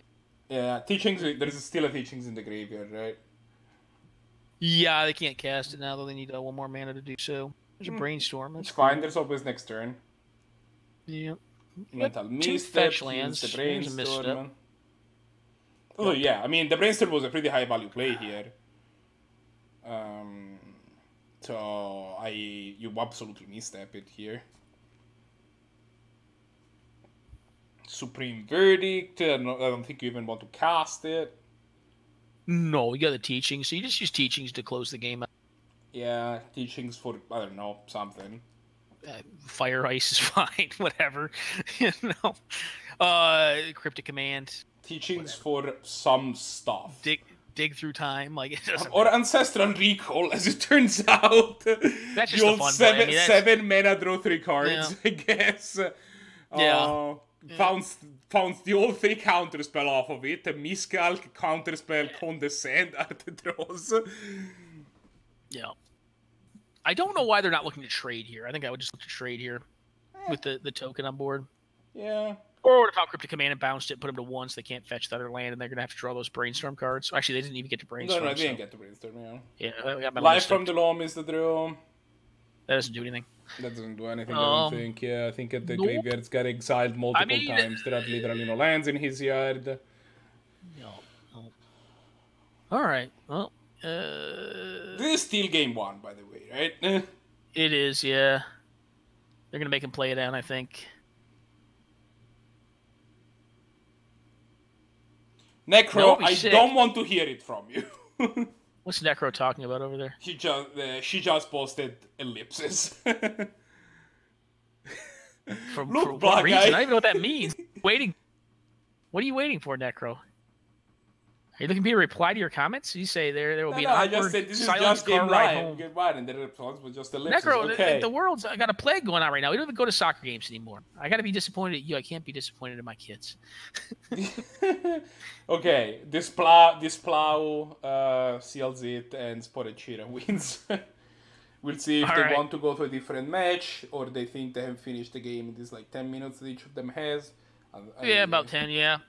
It's probably enough, but we'll see what they want to do. If they You want know, to I go will to say the this next about this match. game, though. Like, this game, I think, is one for both players to kind of go back and look at, because I think there was some not significant, but some, like, I mean, there was some play decisions that I think probably could have been relooked and optimized to have slightly different results. I think Cheetah probably could have won This is the nonsense. game faster. I am going to raise the stupid highlight message. Highlight You're gonna message do what? in. People keep just randomly highlighting their messages. I don't even like. I love you all, but I don't even look at it. I'm like, yeah, whatever. I'm like, watch this. I'm gonna raise the amount of time, the amount of points it takes to do that. I just haven't looked at it yet, but like you guys are abusing this. I don't. It doesn't even bother me. So we're playing Canadian Highlander, right? Yeah. No. Canadian highlighter. Yeah. What am I supposed to do with these points? I mean, the real answer is nothing. I mean, it's minor money, bud. Like, we're on Twitch. Like, you know. They're just trying to hook and book you, man. Like, they're just trying to get you here, spend some money. But, you know what? You should subscribe to the 10th point. Because this is a rogue channel right here. And we provide not only this is a great format. I mean, look at this. Yeah, actually, that is. You get to see people like Necropotence, like, you know, eat the rich. I mean, come on, man. While Cheetah and Einstein figure out exactly what's going on. Sure. I think it's a good time to also mention. I feel a plug coming. Okay, they chose to go to a different to a new match. Okay. I was saying I think it's a good time to also mention if you like what we're doing here at the 10th point, I would definitely appreciate if you consider subbing for us. Keep in mind you have a free sub if you're subscribed to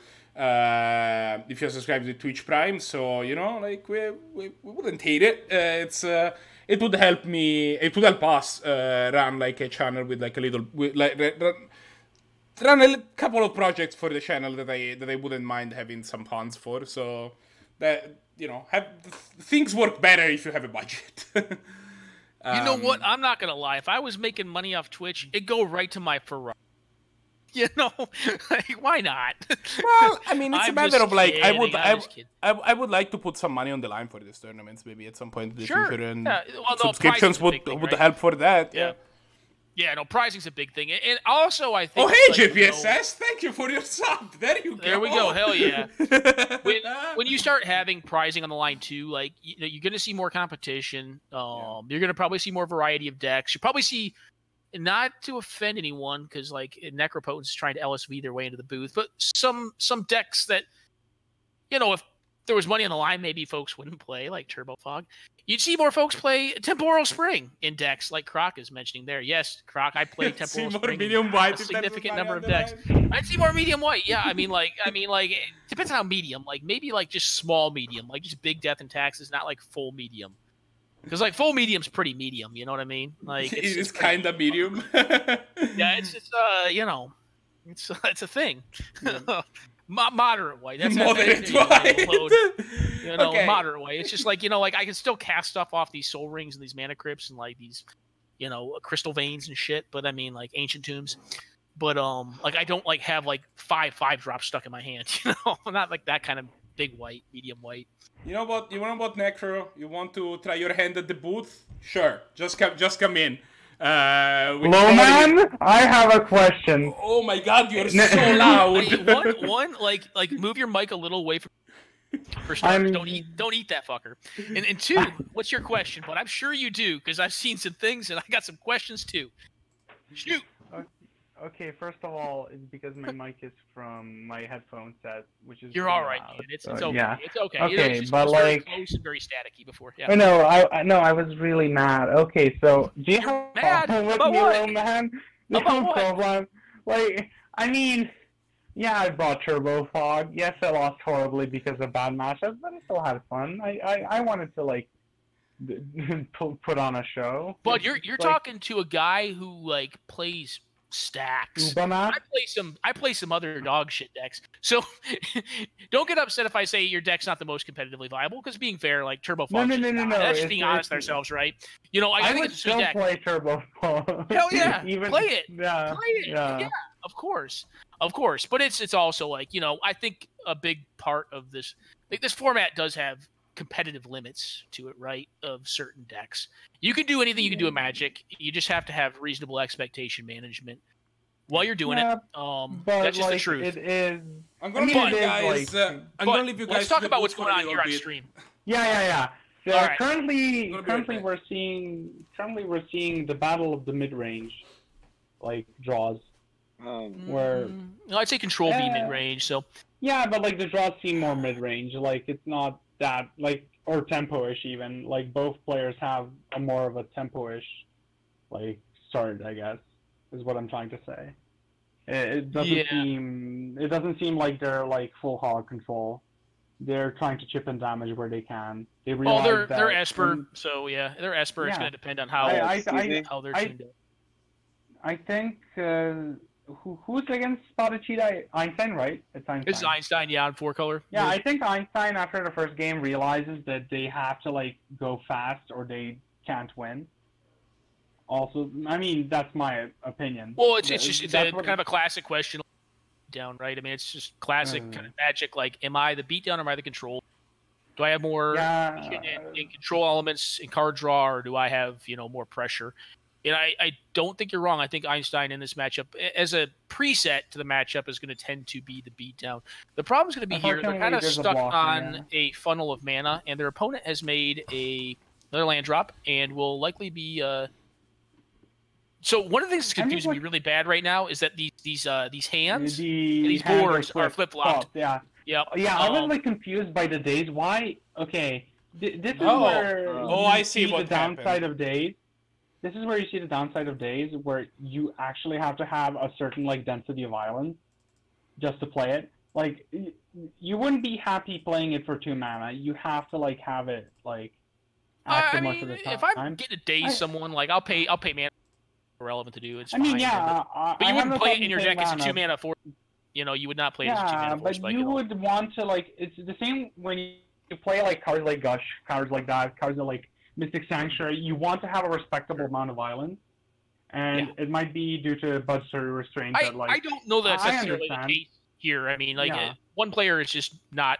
It's failed to find lands, and I mean that's a thing that can happen in Magic, right? It's I think that's happening now, and I mean I don't know, you know. I'm not criticizing deck building. I'm just saying that sometimes Daze has this genuine downside. People don't realize that. Like, it's not always going to be a free counter spell. It's not always going to be active. Like, at the end of society, a low mana will still exist. Brewing can land. I'm reading the comments. Do the house, you know. Yeah. The other thing is too, like, one of the things I find is, folks like to grab a deck list. You know, they just love having deck lists around. And, like, I don't mind building decks. I'm pretty decent at it. Like, I do meme a little bit in my decks. Like, I'll put in old cards that you probably shouldn't play anymore. But for the most part, like, those decks will win. Like, they'll still win games in Magic. But, like, folks love deck lists. Both players are playing Absorb. This is a weird choice in the 3-color deck. I think you play Absorb in Esper. I think that hell yeah. It's probably the best handsome variant in the deck, right? Like I think it's possibly even better than this. Were like mirrored. I was kidding because the hands were mirrored. No, you definitely play Absorb though, because Esper does not have burn. Yeah. What happened was that there was a different player challenged who changed in each of these games. So what ended up happening was that everything, like, it's not that the hand got flipped. The hands stayed what they were, but everything else got flipped. Einstein is just... I wouldn't attack here, honestly. Like, maybe, because, like... I like the attack. You're so goddamn behind here that, like, if you're not attacking, like, how are you winning this? Because, like, what's going to happen here... Like, the one good thing is here is, like, if your opponent does tap out for... Oh, they got that? All right, well, I guess... I would have figured they just get in treat and just end the game. If they had, then you get to Maelstrom Pulse them and kind of put them into the Shadow Realm. What did he get? And What did he in get? the game is not what you came here to do when you show No, up you with got Esper Moment of control. Fighting, which is a That- card. I wouldn't care that much about killing the Oh, 2/1 here, especially if I run a treat. I mean, Like, but here's the thing, right? I mean, Actually, people play their own game. Like I asked a lot of Yeah. questions about the last game. I was like, I I think understand your Einstein position actually now. would have won the last game. Like, Yeah. had they played in a way to take advantage of the position they put themselves into the middle of the game. And I think they played the hell out of that game and did a really good job. I'm not trying to take anything away from how they played it. I just think there was a point at which they were banking on Oko to do more. They had to take a tempo line. Oko was not going to outvalue them out of that game, or was not going to give them the value. I'm going to commentate on one thing though. If this is a situation where like getting in treat would have been bad because like they didn't like, of course they couldn't know there was a Maelstrom Pulse, but like in treat would have actually been like nothing here. It's situational. You can get in treat and make two things, and it's pretty good. Well, Einstein, Yeah, exactly. But Counterspell? they would have been blown out by the Maelstrom Pulse.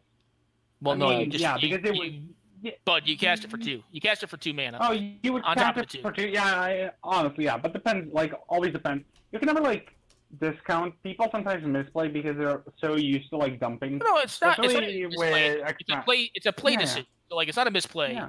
But like It's it's a play decision, right? And like I mean, I'm yeah. not saying it's right or wrong, but I do think that you probably want to look when your opponent's mana screwed like this. You have to think, right? Like my opponent's mana screwed. Like they haven't drawn air. Like they haven't drawn literal nothing, right? They've just drawn stuff they can't cast. And if it's stuff they can't cast on 2 to 3 mana, it's probably big, powerful, flashy stuff. Which is possibly an argument against playing something like Entreat the Angels. But at the same time, you also need to put enough pressure on them so that if they do start stringing land drops together, they're not just like bomb training you out with like these powerful cards. Well, you've been kind of building your board state out with land drops and have inherently, because of those land drops, less spells to actually expend in exchange with them. So it's about submitting a tempo and advantage, right? Excuse me, I have a quick question. Yeah. What's up? So, by the way, Loman, I'm a fan of your videos. Really thanks, good. homie. Who is this, by the way? Yeah. Ray the Destroyer. I'm sorry. I'm just curious. Ray the Destroyer. Okay. Oh, you're not the tournament players. Hi.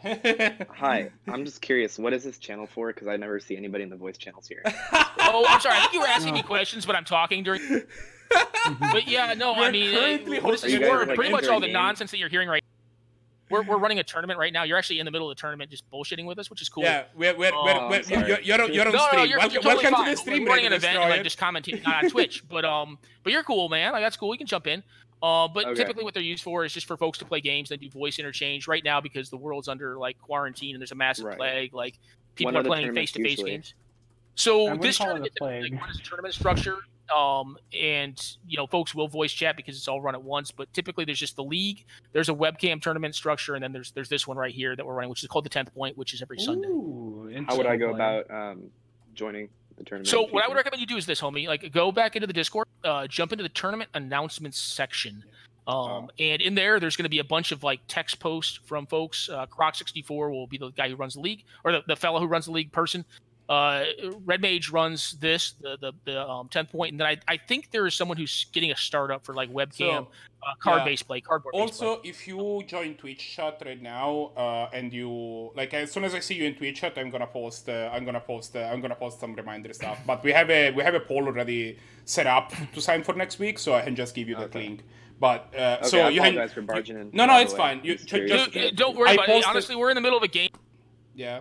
Yeah. It's just Unfortunately, it's been this is actually a good time to post a reminder for that anyway. So if you go to Twitch chat, you can type ! next poll in chat, and that's going to just give you a link to the poll that you can fill, and that's just a sign up form, and you can fill it up. So where's and then this being streamed on Twitch? Like I posted it if you go to the tournament discussion channel here on Discord, I just posted a link to it. I just pinged you. Okay. I'm gonna chime in with the game. Like, I need to like talk about the game a bit. Go ahead, man. I think Einstein is showing one thing that people take for granted, especially with fetch lands and mana fixing, is that sometimes when you play a 4-color deck, you have to be ready for these situations where your mana costs get really awkward. also playing Days in a 4-color deck also like is one of those things where it might not be the best idea sometimes because honestly, I know I have the feeling I know because I'm a budget player. I don't have all the fixing, and I know how sometimes you just lose games to variance. You didn't fix in the right color. You were lacking one color that you would have had, but the draws weren't up for it, or you didn't search enough. You searched the wrong duel. Especially in 4-color decks, I think fetching is a really important thing to like practice, and like you have to think about it. It's not just what's the first duel I can find. It's what is going to be the best long term. And also, 4-color mana bases sometimes get punished. Wasteland is a card played in this format. Blood Moon, although I haven't seen much Blood Moon recently, but Blood Moon is definitely a scary card. I think with that all said, homie, like I do think that there's some credibility to having kept the hand that they kept, due to the standpoint that like so here's the reason that you actually keep that hand, like where the mana can go obviously wrong. Like when you're on these mid-range decks, like you are at a disadvantage going long against control. Yeah. So if you're playing a pretty equitable land count, which I assume on a loam deck you're playing probably 36 to 37, like you want to keep hands that have powerful spells in them, because your most likely draw is going to be land at that point. And like I'll tell you, like if you play with a good 4-color mana base, like in a lot of ways they're better than 2-color mana bases. Like can I stop you there for a second? Cheetah won both games, right? Correct. Yeah. Okay, so this match is over. Okay. It is. Yeah, we are complete. Is Bailite still going? No, but Luca and Hendral are. So I'm gonna pull that up. Okay, sweet. So who won the Bailite? I don't know. Can you check chat for Bailite did. Bailite got it? Okay. Of course Bailite got it. Bailite is an unstoppable tournament winning machine. Okay. This one it looks like is going to game 3. Yeah. Here we see the upside of let me try to see if we can set hand cams then. Yeah. Yep, that's a big old crisis right there. Somebody just Hendral just won. I think the match. They just won the game. Really? Unless they're unless they moved on to restarted, yeah. Which they could have. They could have because like it has been more than 8 minutes. I'm pretty. No. Yeah. No, this is over. So Luca being in the booth is kind of fun. I like commentating on the players' plays. It's actually pretty like interesting to see what other people are playing in this tournament. Well, I think another big thing too is with commentary. If you start so this is Canadian Highlander, right? It's a fun format, but like if you really I think want to get serious about like assessing Magic and thinking about Magic, not that like I'm any freaking big shot at it, but you really got to start rewatching your own games, like especially the ones you lose. Like you got to rewatch all the ones you lose and figure out when and where you lose games, like when and where you lose games. And like it sounds stupid to do for a fun format, but like I go back and rewatch losses. I rewatch wins too. It doesn't. I don't think it's stupid. Like what is your goal, right? If your goal is just if your goal is improving, it doesn't matter what's on the line. If your goal is improving, it's a skill set to be able to reflect on a game it's improve. So I do think it's harder to do accurately, I think, than giving it words. We all have egos, right? So it's tough to go back and look at games, and like sometimes it's tough to critique your play. Man, an ego? No way. Like honestly, you're the most humble person actually, like I've ever met. You try, but I don't know. Yeah, I don't know. My wiener's like a mile. But so I don't know. No, I try, man. But I mean, it's. I take it back. You're not the most humble person I've ever met. But like I try to. Yeah. What the hell was I thinking? I think that on a daily basis, Bailite. But yeah, no. I mean, I'm just joking. But yeah, no. Like I try to be, but like it's like anything, man. Like your ego gets in the way of like seeing things as clearly as you can because you're just a damn human.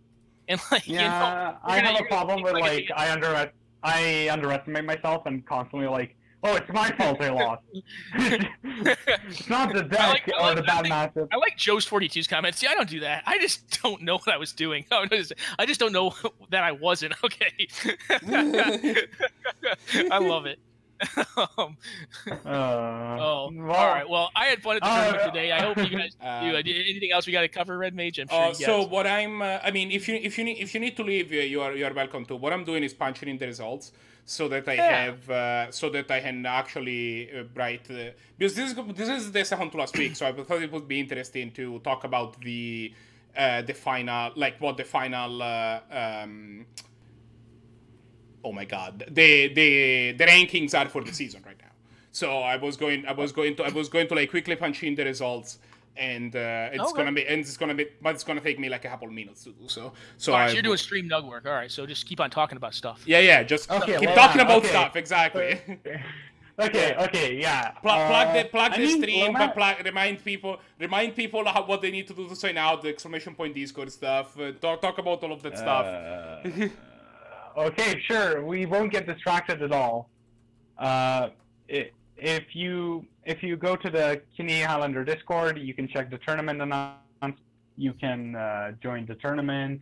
All you need is a sign-up sheet. You need to have a Magic Online account that is premium, because without that you can't actually join. I mean, premium in which you have to have paid the the $10 once. Yeah. We're not saying you can't just bring like a deck created out of all the uncommons and commons from the standard set.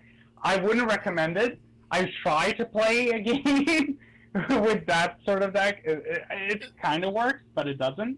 No, that all said, I mean, hey guys, like, so yeah. If you want to play in a Canadian Highlander event and money is the constraint that you have, I have two things for you. One, if you don't care what you play, well, let me finish. If you don't care what you're playing, then you can play a $20 deck that will take this whole tournament down. I promise you that. You can play a $20 red deck wins deck, and it has the ability, as long as you play it well, and it's built well, but it's still $20, to take the whole tournament down. If you're not you're adding another bad matchup. or you don't. I mean, Turbofog has a litany of bad matchups. Let me tell you, homie. But we don't need another one, please. But if that's not the deck you want to play, or you don't want to play a more cheap deck, you have a certain way you enjoy playing the game of Magic, and money is your limitation. We have a pretty good community of Canadian Highlander players. There are folks, as long as you are a decent human and you do the right thing by them, that will loan you decks. Like, if you don't have the money to play a certain deck you want to play, folks will loan you decks. I've loaned folks decks just to play games of Magic because I enjoy playing the game. I don't really care if you have the card or not. I've told folks numerous times, and like, I get store owners' positions on it, but like, I don't care if your whole deck's proxied. I'll play you with no cards because I just like playing the game, right? I like playing the format. I like playing the game. And I think for the most part, that's how folks approach it. So like, there is a very solid community of players that partake in this, and I don't think that should be your limitation, especially right now when you can't get out and get a fix of paper Magic. You're pretty much stuck glued to a webcam. Your LGS probably shut down, or you get a $10 Moto account and jam some Moto, or do the other various means, that are out there. So. Yeah. Also remember that because it's the Magic Online, all of the card prices from all the biggest card sellers, Card Hoarder, go like I forget the third one. It doesn't matter. It's not that good. Are pretty cheap. Like most decks will cost you they will cost you less than a competitive modern deck, which is funny.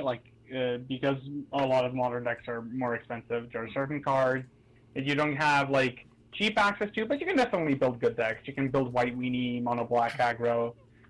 Most of the power and duels are cheap like dirt, and yeah. I mean, Teferi and Uro, we don't talk about. We don't talk about those cards. They don't exist. I just think the biggest takeaway is this: if you're getting into it and you're a little, reach out to the community and talk to folks.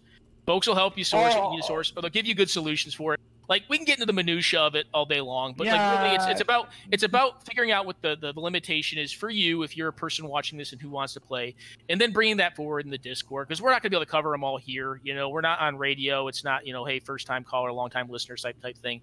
We can't answer all we should do that. I mean, we could. I mean, I would probably just have Blahguy and Joe's42 trolling us and I want Croc to troll me, come in here, and be like, "Here's your medium white." here's your medium white. I did play against Jeskai Planeswalkers, which is basically medium white with two colors. Sure. There was a turn 2 Gideon, and that's all I remember. I blacked out from there. And then there was a 6-mana Chandra. There was a 6-mana Chandra, you know, the new one that can't be countered. That was a really good card. You know what you do after that happens to you? You know what you do after that happens to you? You go and you buy, you get a Black Lotus, and you get this card called Tendrils of Agony, and you just play. You're like, cool Planeswalker deck, bro. Okay, yeah, Loman, you have to understand one thing though. I love Turbofog, and I'm never gonna give it up. I'm just gonna upgrade it. You know, like, someone was asking what the good matchups are for Turbofog. Hey, it's gonna be very hard to answer that question. I'm gonna tell you right now, there are good matchups for Turbofog. It can win games of Magic. I mean, okay, so here's the thing. Turbofog in a good matchup, if you go back, if you go to the YouTube channel, the last games, like, the Turbofog against certain matchups just win. It's like, you can't win against Turbofog in some decks. Like, some decks can't get around Moat, some decks can't get around, like, Constant Mist. Sure. Like, but some can. Like, definitely... and don't be discouraged. Just because the deck has a bad matchup, don't be discouraged from playing it. I've known people playing some really bad decks, and still enjoying the format. If you're playing Paper Proxy, if you're playing Magic Online Rent, honestly, renting a deck is much cheaper. Yeah. You can also buy it for. Yeah, I mean, it's kind of really comes down to what your situation is at the end of the day. But I mean, like I said, I think it really ties back to the community. If you have an interest, if it's just to be able to have a dog in the fight and win games of Magic, just buy a $20 deck on Moto. Can people give me real cheap. all the results? And if you don't, can people give? Yeah, of course. Go ahead. It's just your show, homie. Bailite versus BigDeezyRider. Mm-hmm. Who won? How did that end up? Oh, can somebody just check on the Discord? Bailite, I believe, did. I don't know what the result was. It was 2-1 or 2-0. It was 2-0. 2-0, okay. Einstein versus Cheetah, it was 2-0 Cheetah. We watched that one. Croc versus Loading.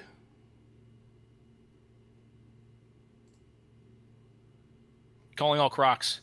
Calling all Crocs. Calling all Loading. 1-2-0. Croc 2-0. Okay. Croc got him. No, Loading 2-0. Oh, Loading 2. Loading 2-0. Oh, no. I don't know people's voices. A good Magic player. Evermist versus Injunjoe.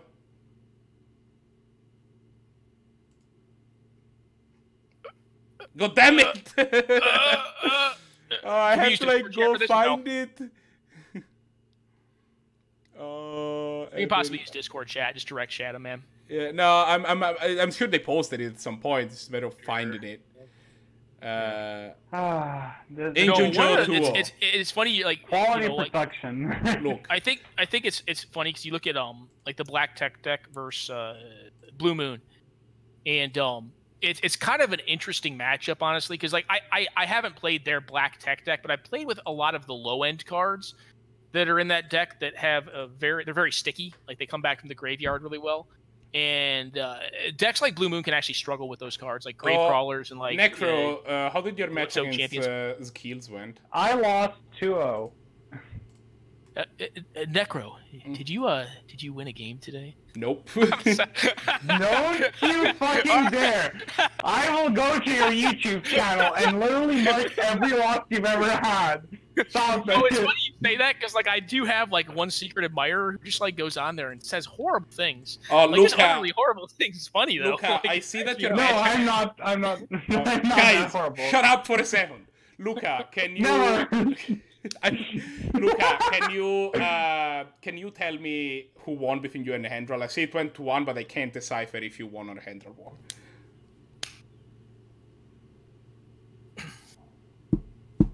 Yeah, I'm glad I just get to sit here and talk. I'm gonna assume that Hendral won. Okay, great. 2-1 to Hendral, yeah. Okay, yeah. Thanks. Luca's not here anymore. Yeah, I just couldn't figure it out because they posted, but okay, that's fine. I'm just gonna punch this result. Okay, you can start talking again. I'm just gonna punch the results in real quick. Okay, so Twitch chat, if you want to see Lowman replaced with yours truly, Necropotence, you just have to vote and constantly pester Redmate. You know that decision is ultimately up to me, right? Homie. Jump in here. I mean, honestly, look, I got a stake right now, homie. You know what? You just signed up. Like you're it. Like you just got roped and doped right into this. You thought it was a competition. You got it, homie. People are waiting for you to say. I might be hated in the community. You are not. Oh, what was me? You're not hated. Give me a break. You're not hated in the community. It's because I played Time Vault one time and I lost all my street cred I've ever had. It's like you don't lose street cred. So here's the thing, like loading. All right, Necropotence. Time Vault. Like when you play Time Vault, you just gotta win with it, and like be like, good game, man. Like that's all you gotta do. You gotta just be like, hey, good game. Don't be like, hey, I'm really sorry. Like I feel bad. I feel shitty about this. Like never do that with Time Vault. You can't do it though. Like once you do it, it's like the reverse Wooly. Like you don't lose street cred, but you had street. That's mean. But like when you play Time Vault, you just gotta like win the game and be like, good game, and that's it. Like just walk away. Like don't like. That's what I do usually. I'm just there's like, no good conversation you can have to make someone feel happy after that because they're like, fuck. Like I just got fucked. Yeah, of course. I mean, like, I mean, I play Time Vault a bunch, and they can confirm that it's just how you do it. You take your poop and you walk away. Like you don't look back. You're just like, all right. I played it this entire last week, and you are exactly correct. What's that now? I played Time Vault this. I played Time Vault this whole week. Yeah. For this. Yeah. Is this Injunjoe? Yeah, this is Joe. Yeah. Well, no, it's not even Time Vault. It's the fact that it's the free Time Vault. It's having a free 7-point combo deck. It's just like this is just not really a good, interesting way to play the game. And like, don't get me wrong, like I build with it, and like I mean, like probably a quarter of the decks that I put up in the last couple weeks have had that combo in it. But it's just like it's really more so to kind of showcase it and like offer some of that information over to the folks who make decisions about the pointing in the format to be like, hey guys, like this is bad. Like like this needs to change. And like I think as long as folks aren't like, I mean, like when folks probably do need to exploit it just to like get the folks who make the votes to change how it is, but like yeah, I mean I don't think it needs to go to Time Vault levels yet, but it needs pretty sharp pointing. So are you thinking Pact, Consult, and Oracle, or no? just Oracle, I think honestly, like what I personally like doing, I don't think DC needs to get it doesn't seem to play in anything else. True. But I think what needs to happen, like I don't like heavily pointing Pact. I think I like Pact going to a point if it goes to any points at all, because Pact is one of those cards that like is really kind of like it holds together a lot of. It doesn't hold together, but it's very good. But it's not oppressive in a lot of 3 to 4 color mid range decks. Like I like having it. Oh my god, the Twitch comments are hilarious. I don't know. I'm not saying Oracle to 7, but like I do think Oracle could like. Oracle should start off at a point, right? Like you're not going to jump it, but like I do think Oracle is better than Time Vault. Like I think it's a better combo. I mean, you get the free roll demonic. So I don't know. It's harder to interact with. Like yeah, it's harder. It's harder to interact. I mean, like your Abrupt Decay and Assassin's Trophy. I mean, it does, but it doesn't matter. Your Braid doesn't. It blows it up. It doesn't matter. So it's like it's better. It's a better combo. The only thing that really like it actually makes Time Vault a little more like just resilient in different ways. That like you have access to Academy Room, which does allow you to continue to grind. Yeah, and Buried Ruin. So like I mean, against counter magic, like you do have some redundancy, but I mean like the Oracle decks are playing counter magic. Like their combo only consists of one bad card, which is Oracle. The rest of them just find other stuff. And like they're still unearthed. There's still other ways. Yeah. Shallow Grave. You want a Shallow Grave? You can Entomb. They can do it in Entomb with your Mystical Teachings and Shallow Grave it on their end step and have the fight there. All kinds of stuff you can do with it. Maybe people aren't playing enough binds and disallows. The best thing to do is just like let them exile their you let them exile their deck. You let them exile the deck, and then you counter the trigger. Yeah, and they die. But here's the thing, right? Like here's the counter in that. Like you're not. Yes, I do think that Stifle effects are more playable because of it. But the problem is like with a deck like that, being at as low points as it is that like those cards are dog shit versus red deck wins in Death and Taxes. And like when you have to, they will play those because those decks beat that kind of deck, right? So like the best decks come down to again like fast linear, and fast linear, but different axis of fast linear, right? If you want to have a healthy medium in the middle, like you need those cards that kind of hold mid range together and are like the cheap, interactive, high quality interaction to be able to have some overlap and capability to interact and or like point the cards that don't allow that like that there to be a healthy medium. To an extent that like it's a deck building constraint, i.e. like Oracle needs to be more points because it's just not a card that like most traditional like mid-range decks that can actually fight the red deck wins, can fight the Death and Taxes. like they can't interact along it at all. And like the meta should balance itself, but it's challenging. Anyways, I think Red Mage got some stuff to say. Like that's enough on I finally got the thing set up. So I wanted to like talk to our players a little bit about exactly where we're going with this thing. We have and because next week is gonna be the last week in this season, and then we're gonna go to our final tournament. So that's kind of exciting. Here is what's gonna happen. Bailite, I think at this point cannot be overthrown. Bailite's gonna win this season. We had Pipesman taking an early lead, but Pipesman has disappeared. Actually, we have a I believe a change in second is here. I think this is the week that Blahguy has actually overtaken Spirit Pipesman. But we'll see how that goes. Pipesman hasn't been around. I do not think that he can lose his spot in the top 5. So there is there is that going on. But he hasn't been shut up to the tournament in the second half of the season. So I don't know what's going on there. Loring is still holding to 4th position, and there is a battle for 5th between Luca at 16, Nikki at 14, Einstein at 12. They're all kind of trying to make sure they're all trying to get there. Luca, even with Luca, those results are wrong for Luca, I think, because he should have more losses. But Savage, I'm sorry. He went 0-3 today, right? I don't know. But I mean, maybe you just got to update from the stuff from today. You know. But honestly, they've had a pretty good run. You know, like that's still what over 0.60. It's not bad, but. One question, just out of curiosity and for the viewers. The normal tournament structure is 12 weeks, right? And the finals are like the top 8, or we're gonna have a top 5. I mean, last few seasons we had a top 5 gauntlet. Probably gonna be the same this season unless something very like. I like how that format worked for the last couple of seasons. So okay, now we have Luca. Can I give one quick thing? Yeah.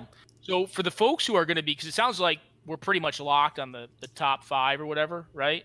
Are we pretty much locked? There's a struggle for 5th actually, but okay. So Luca can overtake Loading in 4th position. Yeah, recommendation to players though on it. Like if you're on the bottom seed, like change up your deck and play something that no one's expecting. Like if I was Luca, I'm going in there with like streamlined, low to the ground, red deck wins, smash them, grab them, burn them. Like just get in there because I mean, you know, I think you're good at that. I think you'd be pretty good in that spot. Like I think there's a lot of. No, you don't think so? I think I'd do it. You know?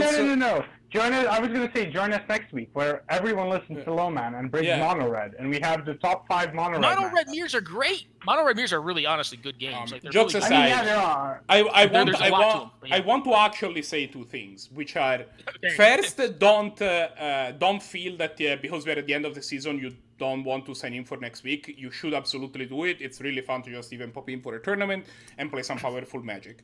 Second is that at the end of the season, we will be running a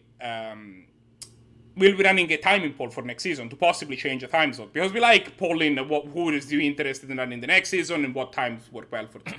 So if you are interested in playing this tournament, what we are going to do is likely you should probably stay tuned on the Discord, and you have to type !Discord together if you're not in there yet, and that's going to actually help you fill the timing poll for next season, which is going to run probably starting next week, I would guess, and you are going to be able to influence when the time is and make sure that things are run. I am sorry. At the time that is convenient for you, so that you can actually participate if you're interested in doing so. Yeah, sorry, you were saying. Yeah, sorry for interrupting Loman's train of thought. No, you're good, man. You're good. Yeah, no. I just wanted. Are we wrapping her up? Are we wrapping her up, or do we have more? Yeah, I think we are pretty much done. Yeah, I got some steaks to cook on this end. I got the other thing I wanted to tell people is that to remind them that we run every week. If you want to run ! Next poll will get you to the sign up poll if you want to join in for next week. If you're watching this event and you are not currently subscribed to this channel, you have considered doing so. I would definitely appreciate that because because it just helps people. It just helps us do things with the channel, and I definitely wouldn't mind getting some more resources to do so. Also, I'm gonna send all of you to Rhythm Engineering because it's awesome. So go. We could also go to Surge. I mean, I'm not saying. We rated Surge last week. Yeah, but Surge deserves the love. Yeah, but we rated him last week. Ben is also awesome. We will spread the love a little bit. And it's like the first time commentating. Yeah, we're gonna read Engineering. We turn this car around. Where do you get off? Hey, thanks for having me. Thanks for having me, guys. I appreciate it. Thanks everybody that participated. Thanks again, Loman, and everybody who helped with the booth. I will talk to you all next week. Bye-bye.